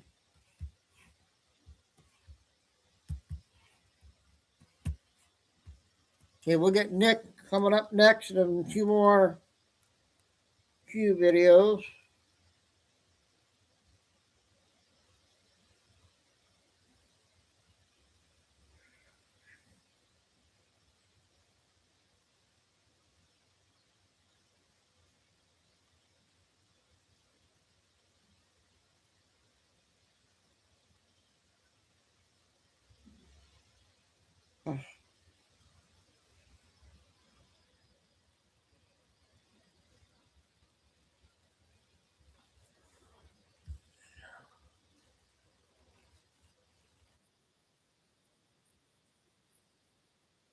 Oh, come on. That ham appears to be should feed 8 to 10 adults. Bring on the leftovers. Holiday smarter. Save on the Google Pixel 10 Pro at Best Buy. A report released today by the Republican-led House Oversight Committee One claims minute. DC's police chief manipulated crime statistics. Ladies and gentlemen, Trump has been vindicated in a big way. Okay, Kim. And the Democrats are once again being proven to be massive liars. If you guys remember, just a couple days ago, DC's chief of police, Pamela Smith, resigned, and she said that she wanted to go spend more time with her family. Well, turns out that was a big lie, because the real reason that she resigned is because the House Oversight Committee were conducting an investigation, and they just dropped a massive report which completely implicates her for undermining the level of crime in DC. They lied about the number of crimes that were being committed. They downplayed the number of homicides, burglaries, carjackings. They reclassified things to make it look like there was less crime than there actually is. And the reason is because, if you remember back in August, Trump declared a crime emergency in the District of Columbia, saying it's gotten out of control. DC has a higher violent crime, murder, and robbery rate than all 50 states. And remember, the DC chief of police, Mayor Bowser, the Democrats all came out and said that was a lie, that DC's crime statistics show a 30-year low. Well, turns out the House Oversight Committee launched an investigation, and they found that essentially the chief of police was directing and coercing people to downplay the numbers and manipulate the statistics to make it look like there was less crime than there actually was. And so just to give you the cliff notes here, 8 senior MPD commanders testified under oath. 7 of them were active, 1 suspended, all pointed to the same ugly picture. Commanders said that they were pressured and instructed to downgrade serious crimes to lesser offenses. They reclassified things to specifically to keep them off the daily crime report, the data set that's public, that the public can see, and everything else was ignored. Leadership obsessed over just 9 felony categories that affect headlines, elections, and optics. Any way necessary, they were told to lower the numbers. Testimony claims incentives were tied to suppressing reported crime, not stopping it, and witnesses described intimidation tactics, retaliation, and threats when leadership received bad news. So these people came forward and they testified under oath. They were put under tremendous pressure to fudge the numbers, manipulate the statistics, to make it look like the Democrats had everything under control, despite what your eyes are telling you, the fact that it's a lawless hellhole. And they tried to manipulate things so that Trump's executive order seemed unnecessary. Well, turns out they've been exposed, and that's exactly why the chief of police, Pamela Smith, has resigned just days before this report was published because she knew that the investigation was happening behind the scenes and it was only a matter of time. Now, the interesting thing about this is she was brought in during the Biden administration when DC crime statistics were showing a 30-year high. And she served for a period of about 2.5 years before she was just exposed and stepped down. So I believe they brought her in specifically for the purpose of cooking the books and fudging the numbers. And I would bet you if you go look at LA and New York and Portland and all these Democrat-run cities, I guarantee you'll see the same pattern, especially in the areas where Trump is attempting to send in the National Guard to restore peace and order. This is what they want to do. They want to suppress the numbers. They want to make it look like they've got it all under control, and that's all unnecessary. So this really helps Trump's case in sending in the National Guard in various major Democrat-run cities when we've continually exposed the fact that they manipulate crime statistics. So this is a major win. Trump is vindicated once again. Ladies and gentlemen, if you like the video, smash the like button, subscribe to the channel, share this out, leave a comment down below so that it helps. Okay, that was Nick's video today.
infuriated many people on the right. Sorry about with that, his you guys. visit I don't know from how I Zoran pushed the Mamdani. mute button. Zoran came in. President Trump announced him as the communist mayor I'll go of, back and play of New that. York. And it really frustrated a lot of people because after the meeting, Trump really kind of sang Zoran's praises, according to many that were there. Now, Trump, kind of treated him similar to what I would expect Trump to treat people. If you treat Trump kindly, then he will treat you kindly. If Trump perceives disrespect, he will ride you like a rented mule. And that's what it seemed as though happened yesterday. In the meeting, I guess they discussed many things from, expensive groceries or the price of rent in New York City, and many other things. Trump is a New Yorker. Trump loves the city of New York. He loves the state of New York. And he wants to see that city do well. And so when Mamdani came in, he obviously came in with his hat in his hand. Trump made it very clear that he was still willing and ready to send the National Guard in. There was really no committal from Mamdani about whether or not that was an option for him or not. But I'm glad the New York Post did not let the previous comments by President Trump slide. He said that, you originally said that Mr. Mamdani was a communist with terrible ideas, and Trump actually answered him. He said from Trump, we didn't discuss the second part of the question, which the second part of the question was, what do you think about Mamdani saying that if President Benjamin Netanyahu were to come to New York, that he would immediately have him arrested? Trump avoided that question altogether, which I would expect him to. But he says, we didn't discuss the second part of that question. He said, but the first part, he's got views that are a little out there, but who knows? He's going to see what works. We all change. I changed a lot from when I first came to office.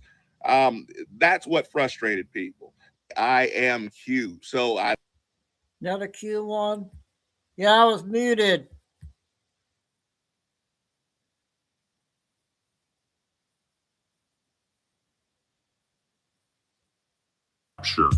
And psychological warfare designed to topple a government without firing a shot. History speaks plainly. These tactics have been tested abroad, refined, documented, normalized. And now a question lingers. Have versions of that same playbook come uncomfortably close to home? Strategists agree on one thing. You cannot crush a free people quickly. They would rise up. So power moves slowly, quietly, generation by generation. Some trace this long arc back more than a century to shifts in money, authority, and control. Others point to moments when something in America quietly changed direction. And many recognize 2016 as the moment the system miscalculated, when control proved incomplete. So if you want to understand this moment, you must understand the architecture. This is the blueprint. 1. Seize the story. Control language, control meaning. 2. Weaponize the mind. Fear, confusion, fatigue. 3. Rot the pillars. Institutions weaken from within. 4. Split the guardians. No system survives if confidence fractures. 5. Fund the machinery. NGOs, legal networks, messaging arrays. 6. Criminalize truth. Make dissent costly. Make silence safer. 7. Light the match. Crisis activates preparation. 8. Elevate shadow authority. Power without mandate. 9. Close the cage and call it healing. Slow, methodical, psychological. So how do you counter a color revolution? Awareness. Seeing the pattern breaks the spell. Understanding the method dissolves the fear. A population that recognizes manipulation cannot be easily moved. We may be in a late chapter, a tense one, a volatile one. That does not mean panic. It means clarity. This is the moment for vigilance, for discernment, for refusing to be rushed into fear or obedience. Remember the blueprint. Recognize the pattern. My friends, we are all anonymous. Okay, that's our mask guy.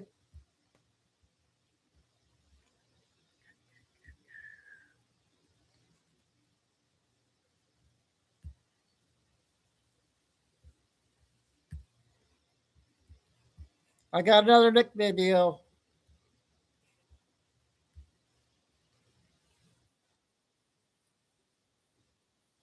I only saw part 1. I can't get to part 2. For securities fraud, insider trading, wire fraud, money laundering, and operating a criminal enterprise under the RICO statute. FBI Deputy Director Dan Bongino's words detonated in the House Financial Services Committee hearing room like a precisely placed explosive charge. Surgical, devastating, irreversible. Nancy Pelosi, 84 years old, 38 years in Congress. Former Speaker of the House, third in line for the presidency, froze. Not with the panicked shock of a young politician caught off guard. This was different. This was the momentary paralysis of a master strategist who'd just realized she'd walked into a trap. Her hand raised mid-gesture to emphasize whatever point she'd been making about restoring public trust in congressional ethics, slowly lowered to the table. Her face, famously difficult to read after decades of high-stakes political poker, showed nothing. But her eyes darted once to the exits, then to her attorney, then back to Bongino. The hearing room held maybe 200 people. Reporters, congressional staff, lobbyists, political observers, C-SPAN cameras. In the half-second before chaos erupted, there was perfect silence. The kind of silence that occurs when everyone simultaneously realizes they're witnessing history. Then the room exploded. Reporters were shouting questions. Camera operators scrambled for better angles. Congressional aides grabbed their phones. Committee members, both Democrats and Republicans, looked genuinely shocked. This wasn't planned political theater. This was real. Mr. Chairman. Pelosi's voice cut through the chaos with the authority of someone who'd controlled rooms like this for 4 decades. This is outrageous. This is a transparently political persecution by an FBI that has been weaponized by... Ma'am, Bongino interrupted his voice, carrying that flat professional tone of a cop who'd done this 1,000 times. You have the right to have legal counsel present during questioning. You have the right to decline to answer questions that might incriminate you under the Fifth Amendment. Do you understand these rights, as I've explained them? Chairman Patrick McHenry was banging his gavel, trying unsuccessfully to restore order. Democrats were on their feet protesting. Republicans sat frozen, some barely suppressing expressions of vindication. Twitter was probably already on fire. You're reading me my rights. Pelosi's famous composure cracked slightly. I was the Speaker of the House. I am third in line for... You were third in line for the presidency, Bongino corrected calmly, past tense. Now, you're a person of interest in a criminal investigation into what FBI forensics indicates is the most profitable insider trading scheme in congressional history. He opened a red folder stamped FBI Evidence and pulled out a document. It appeared on screens throughout the hearing room, a stock transaction record. On December 20th, 2021, you attended a closed classified briefing of the House Ways and Means Committee regarding the CHIPS and Science Act semiconductor legislation that would ultimately authorize $52 billion in government subsidies. This was a classified briefing because it contained sensitive national security information about U.S. technological competition with China. Bongino pulled out another document, phone records. At 6:43 p.m. that same evening, 28 minutes after that classified briefing ended, you called your husband, Paul Pelosi. The call lasted 7 minutes. 3 days later, on December 23rd, Paul Pelosi purchased $5 million in NVIDIA call options through his Charles Schwab brokerage account. He displayed the actual trade confirmation on the screens. NVIDIA, for those who might not know, is America's leading manufacturer of semiconductors used in artificial intelligence applications. The CHIPS Act was designed specifically to benefit companies like NVIDIA, by providing massive government subsidies for domestic semiconductor production. You and your husband, Paul. Yeah, that was part one. That's all I had. I'm going to play more 3-minute. The last one I'm going to play will be one cash video. About 8:30 will go. 8:45 will be 2 hours. We start at 6:15, 7:15, 8:15.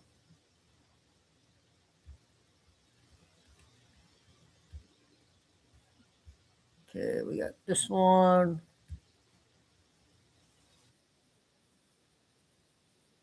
I don't think we played this one yet, have we?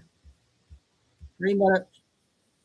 You know, you don't have to just worry about the illegals that are here. You got to worry about the people like, oh, I don't know, that might have somehow managed to get their citizenship, perhaps in dubious ways, as the president has alleged about one Ilhan Omar. But go out to Minnesota and you're going to see all kinds of other problems with any kind of state-run systems. And you had Mike Johnson explaining this one. Let's lay it out here. It's bad, guys, okay? There is a new government accountability report that is highlighting the massive, insane amounts of fraud in Obamacare. You'll wonder why there's so much inflation in the healthcare sector. It has a lot to do with anything government touch. Government usually ruins, and the fact that there's a ton of fraud on top of it all. I mean, what a mess. Watch.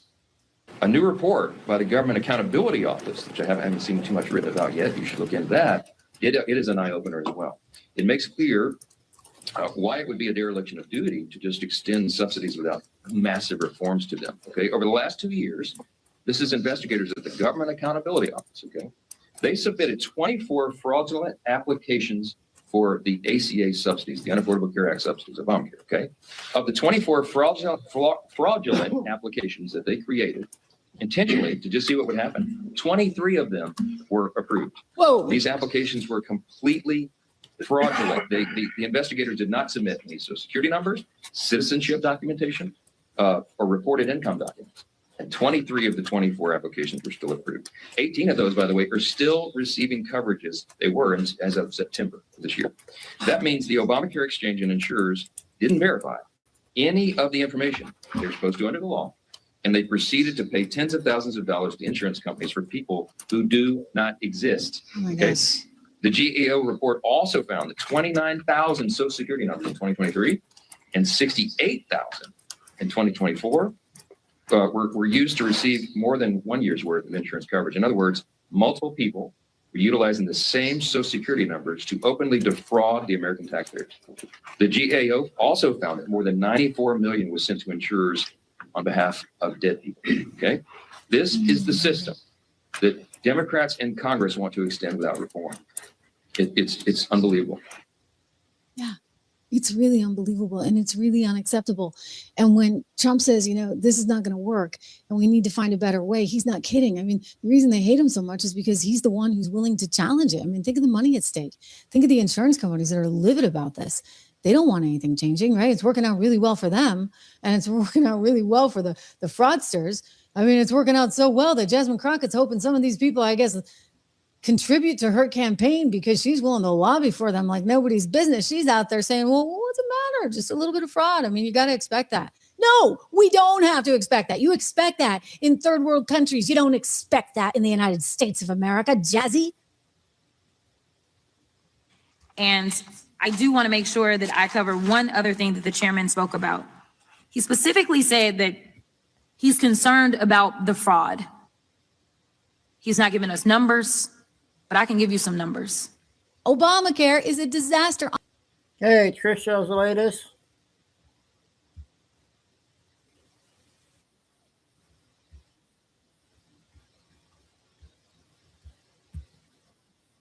We did our job under fire. Let's get something straight. 3 minutes, I think. Because there's a lot of noise, a lot of hot takes, and a lot of people playing Monday morning quarterback with zero understanding of how federal law enforcement actually works. When a mass shooting happens, especially on a university campus, the FBI doesn't get the luxury of waiting for perfect information. Our responsibility is speed, safety, and preventing further loss of life. That's exactly what we did. Within hours of the Brown University shooting, the FBI stood up a full command post. We deployed federal, state, and local resources. We activated advanced cellular analysis, digital media intake, forensic reconstruction, and victim assistance teams. That's not clout chasing. That's what serious professional law enforcement looks like when lives are on the line. Now let's address the so-called person of interest controversy. Here is the truth. Tips come in by the hundreds. Some are credible, some are not.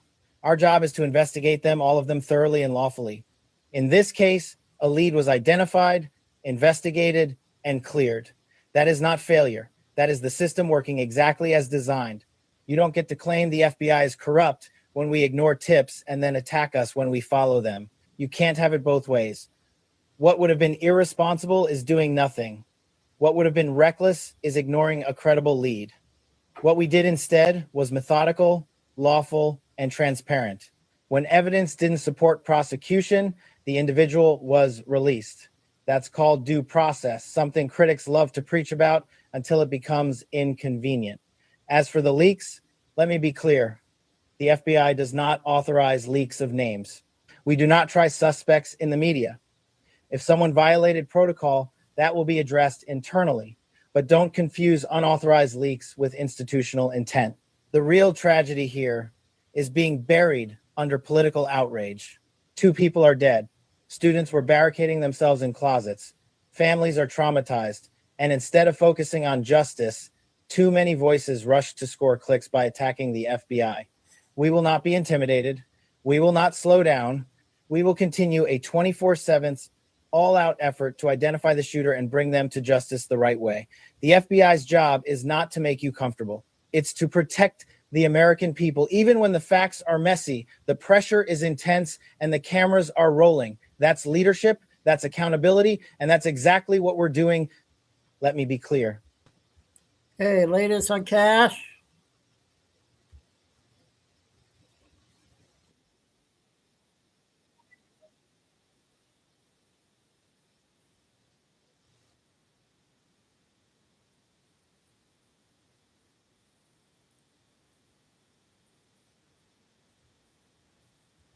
Wait a minute.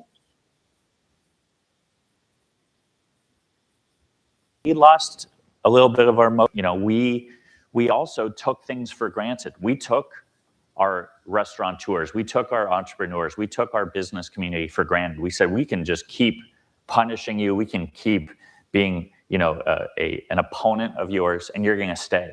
Mm-hmm. Well, that didn't happen. People fled. I wish they hadn't, but I understand to a degree why people felt like the elected class in San Francisco took people for granted, from our artists to our restaurateurs to our entrepreneurs, and we're not going to do that again. And so this is the greatest city in the world when we're at our best, and I think people are starting to see that again. Ladies and gentlemen, Gavin Newsom is running for president in 2028. We can all sniff that, but his presidential run is over before it even began. If Ron DeSantis runs in 2028, what you'll see are mayors in major cities in Florida endorsing him. Newsom has the mayor of San Francisco, the city that made his political career what it is, saying that his policies wrecked the place. Here's Mayor Daniel Lurie of San Francisco expanding on his exposure of the crooked policies from the Newsoms, from the Kamala Harrises, and all the other crooks in California that destroyed San Francisco. I think sentiment was the big challenge, and I think we've overcome that. At this time last year, 25% of San Franciscans felt like we were heading in the right direction. Mm. Today, 62% of San Franciscans think we're heading in the right direction.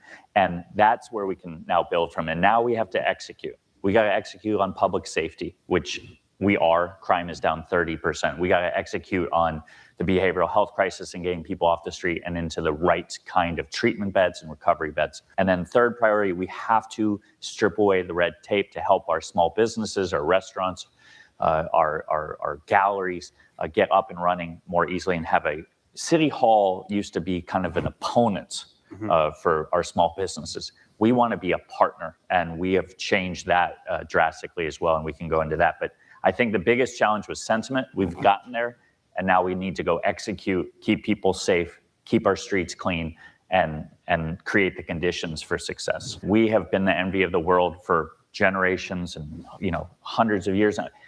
Like, we got away from that for a few years. We took it for granted as the elected class in the city. Fair play to San Francisco for...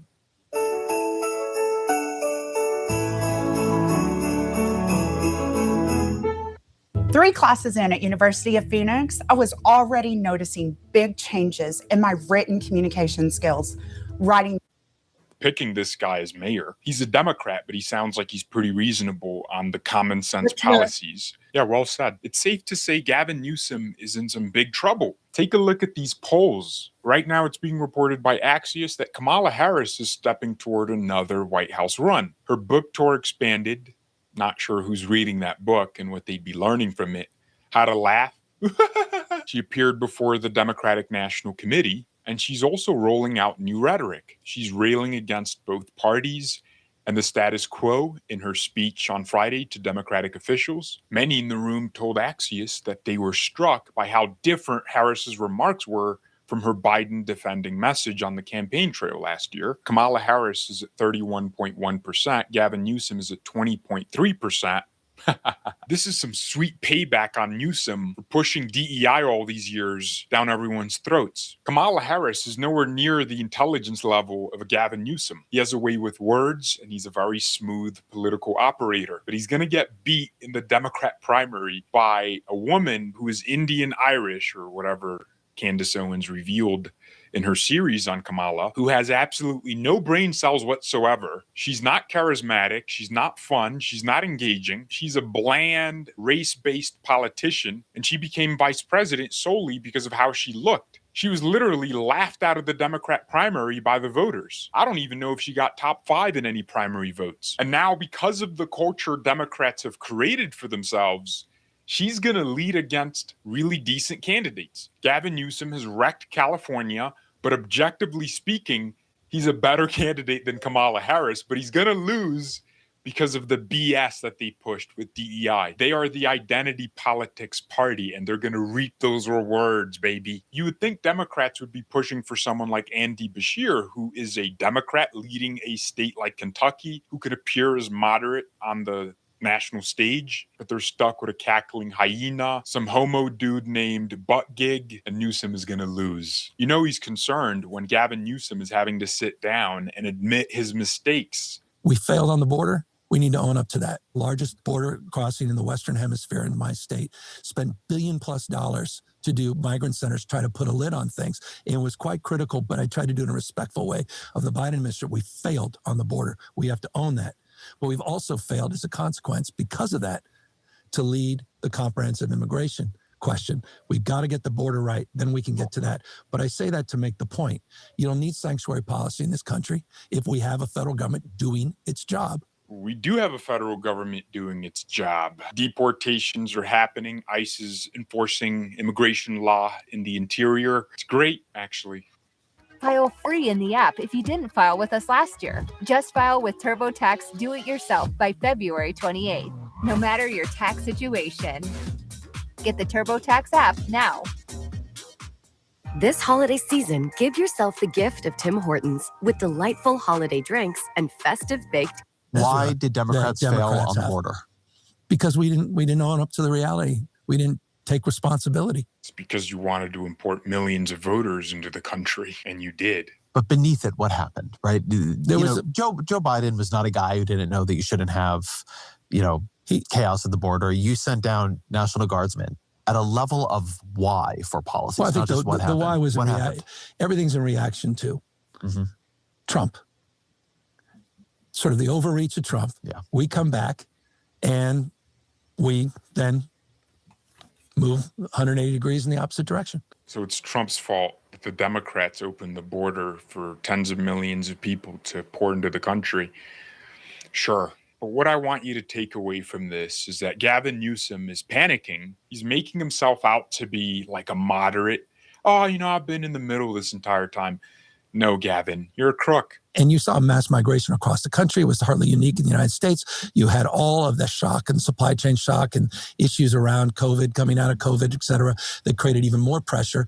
And then it became overwhelming. That makes sense. COVID made us open the borders. And then what also became overwhelming was this notion that we can't do it without Congress.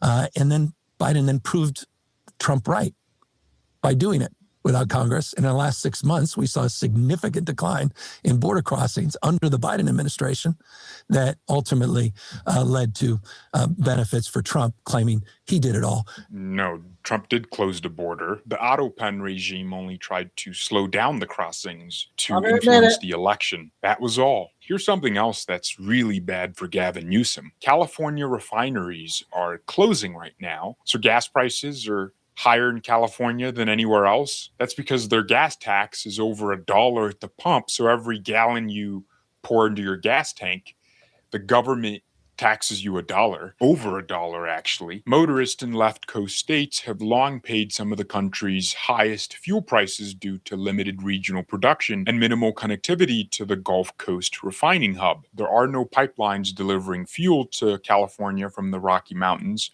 and only a few pipelines deliver to the West Coast from the Gulf Coast, according to the Energy Information Administration. Maybe because there's no commercial viability for doing it. Why would you, as a private company, pour billions of dollars into oil infrastructure to help California when they're just going to turn around and tax you to hell? I'm going to keep you guys updated on Gavin Newsom's political demise. It's going to be a fun 2026 and 2028. Thank you all very much for watching. God bless and good. Okay, that's the latest George video.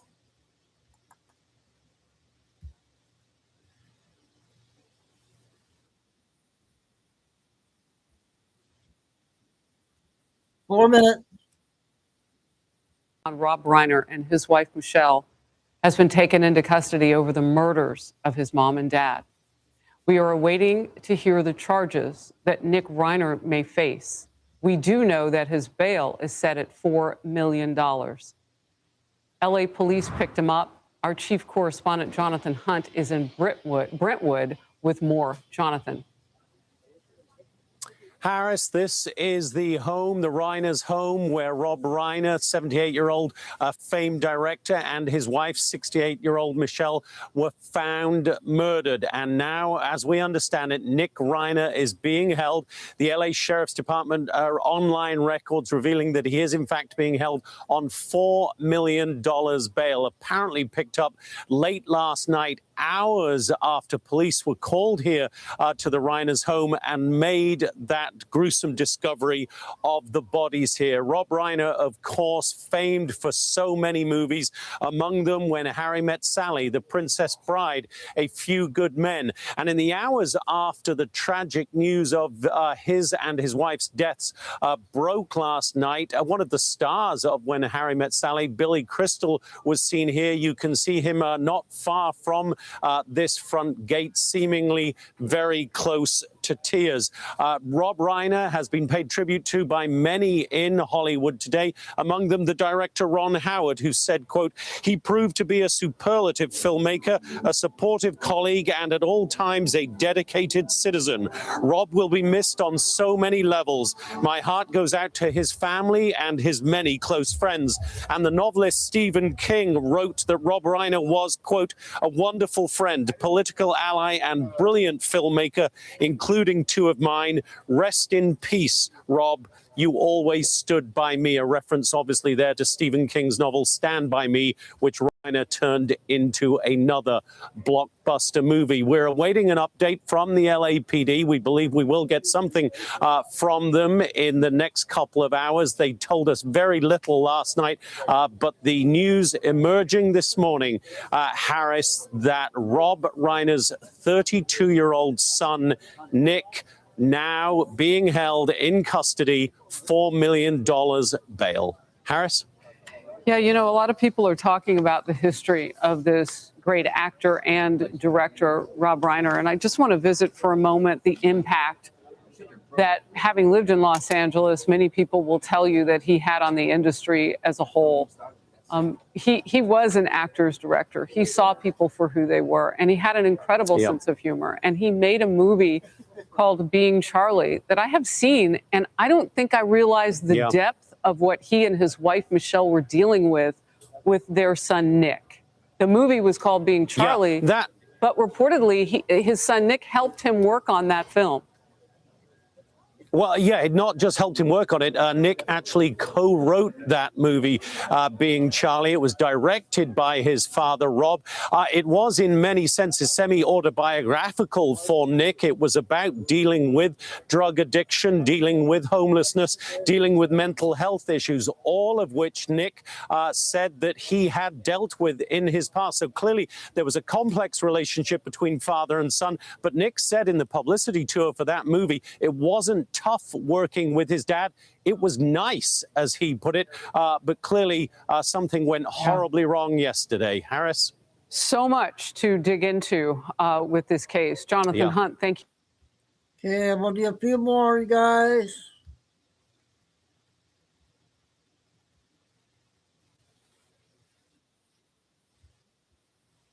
Can we play this one, Gay? What do you think? Well, look, the Congress, this is America, Laura, as you know. We all have the right to express our opinion. You're not free if you can't say what you think. And the Congresswoman has the right to her opinion. But I have the right to mine. And somebody needs to tell the Congresswoman. It'll be in her best interest. They need to tell her that the voices in her head are not real. She is wrong on every single issue. The people of Texas will never embrace her message. I don't know why she's doing this, but you know, you have the right in America to do dumb things if you want to. And she will be leaving Congress. And as far as the other 30 folks that are leaving Congress, look, I get it. I don't want anybody to be in Congress who doesn't want to be here. Because this stuff's working for the American people. You got to give it 110%. So if people are unhappy, you know, don't let the door hit them in the butt on the way out. Well, not that we're in the business of giving much advice to people like Congressman Jasmine Crockett and AOC, by the way. But if we did give them advice, I would say they might take a page from your book, How to Test Negative for Stupid and Why Washington Never Will. So tell me overall, what people should take away from this. Where do you see the Democrat Party versus the Republican Party right now? Well, my book talks about that, and I'm really proud of it. We're #1 on the New York Times bestseller. Amazing. Congratulations. Thank you, Laura. It's not a policy book per se. It's a story book that explains policy. And really, it explains to the American people why, as bad as Washington looks from the outside, it's even worse from the inside. But why it doesn't have to be that way? If we just have a little return to common sense. And it, as I say to my people back home, look, I'm an optimist. I'm a paranoid optimist, but I'm not going to bubble wrap it to the American people. The water in Washington, D.C. is not going to clear up until you get the pigs out of the creek. It's a personnel issue. Oh, she's done, Senator. Is she? Okay, that was Kennedy. This was on TikTok.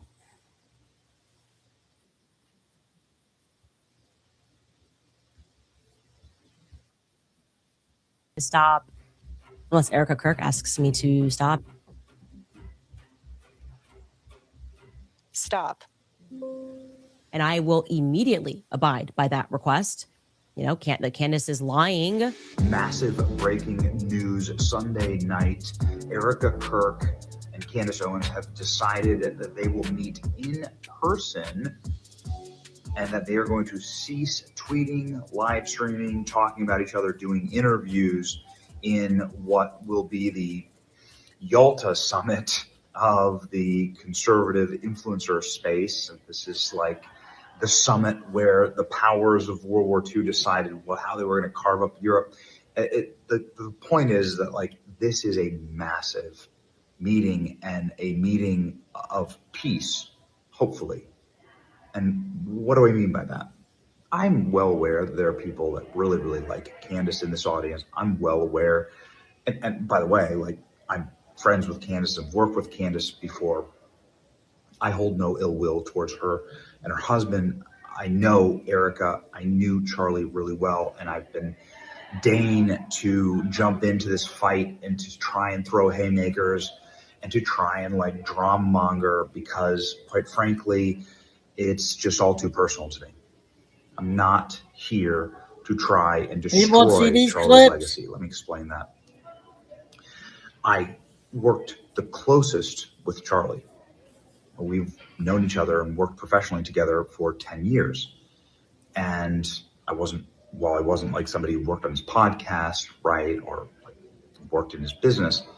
I was somebody who was very close with him. And Charlie's proudest professional moment in life, proudest thing he ever did, was obviously become a father, husband. But his proudest professional moment in life was creating the coalition that won Trump the 2024 election. And Charlie was responsible for uniting Donald Trump with Elon Musk and JD Vance and RFK and a ton of libertarians, and even bringing forth some of the people who you never thought would ever endorse Donald Trump or work in a Donald Trump administration, like Marco Rubio is a good example. It's the guy who ran against Donald Trump in 2016. So anyway, the point is that what Charlie would hate, the desecration of Charlie's legacy, is destroying the conservative movement, ripping it to pieces, and making sure that there is no durable conservative movement. There is no unity in our party. And there is nothing but war. And if you're fighting war internally, you can't fight a war externally. You know, if you're taking friendly fire, you can't go out and fight the battle. And so this has now come to a head this week. Obviously, Erica Kirk's been doing a ton of media. Erica Kirk has now been open about her opinions on Candace Owens, and Candace Owens has gone after Erica. Charlie would hate that. like I gotta tell you, man, Charlie would hate it. And so this is me saying, I love it. I hope that peace comes from this. Maybe Candace just wanted to, be seen. I don't know. Like, I think there's a lot going on there. And as we have said many times, you have every right. You have a right to demand. Say this like. Okay, part one.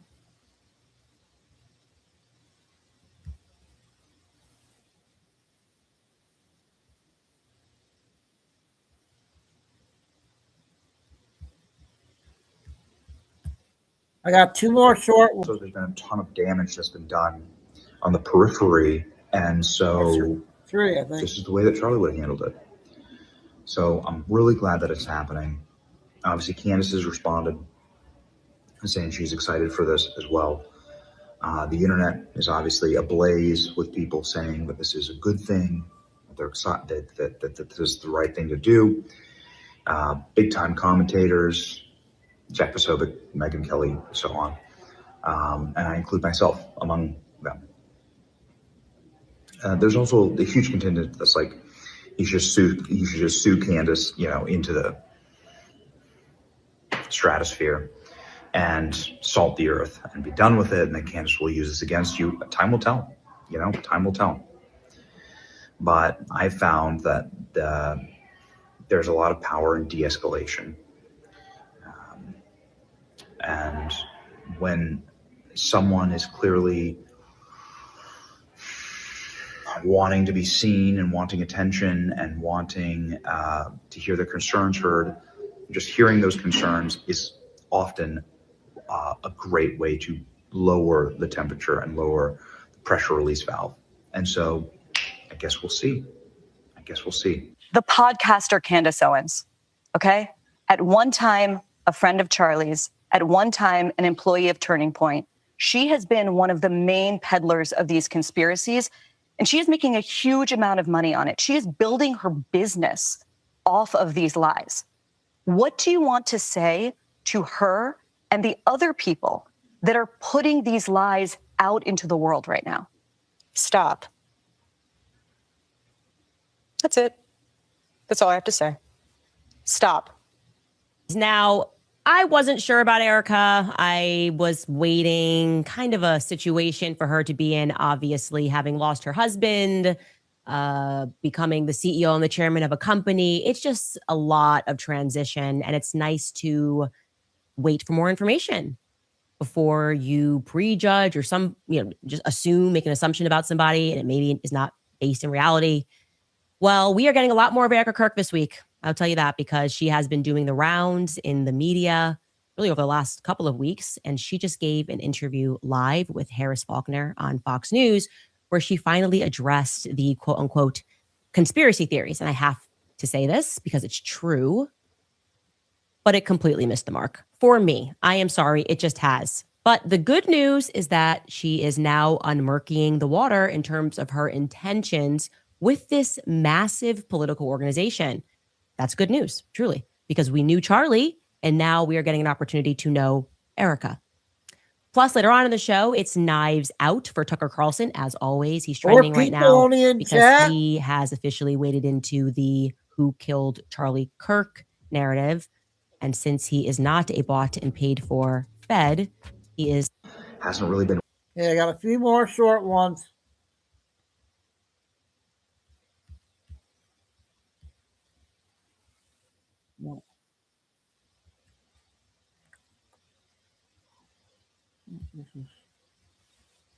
I want to play these ones. Dang it.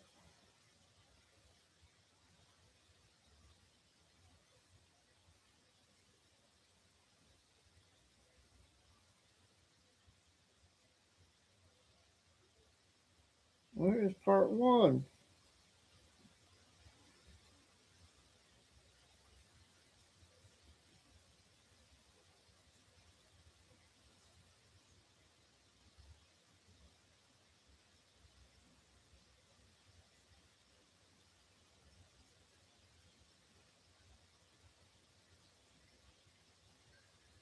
Oh, I got part 3.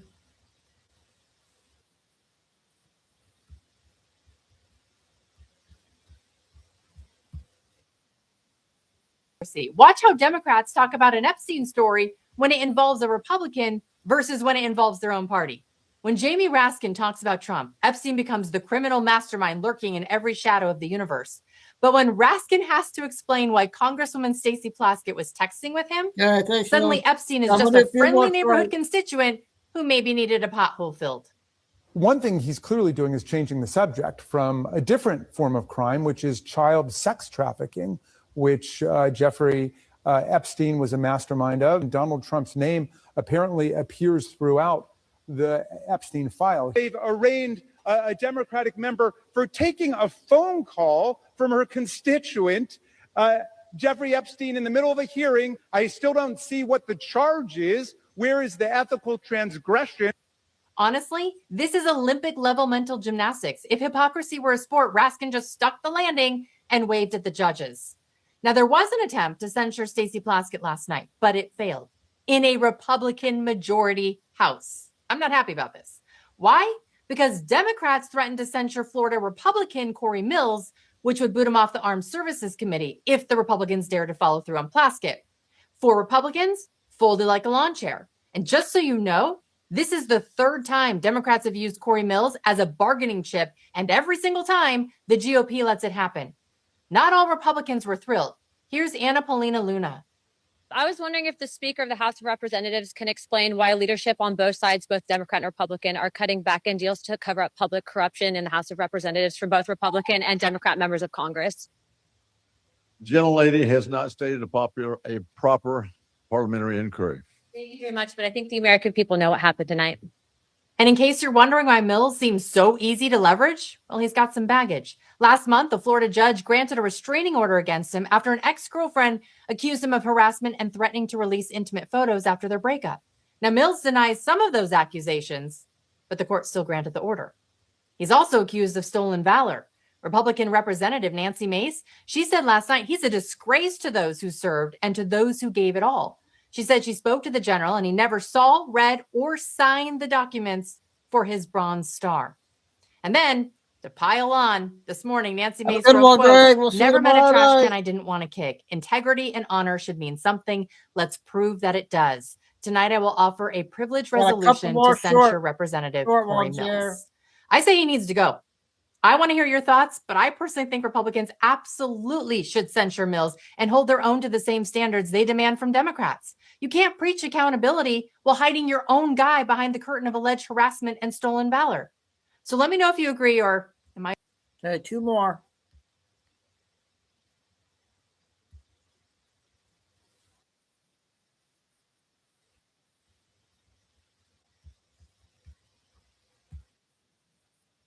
Sounds sane and is admitting Donald Trump is right.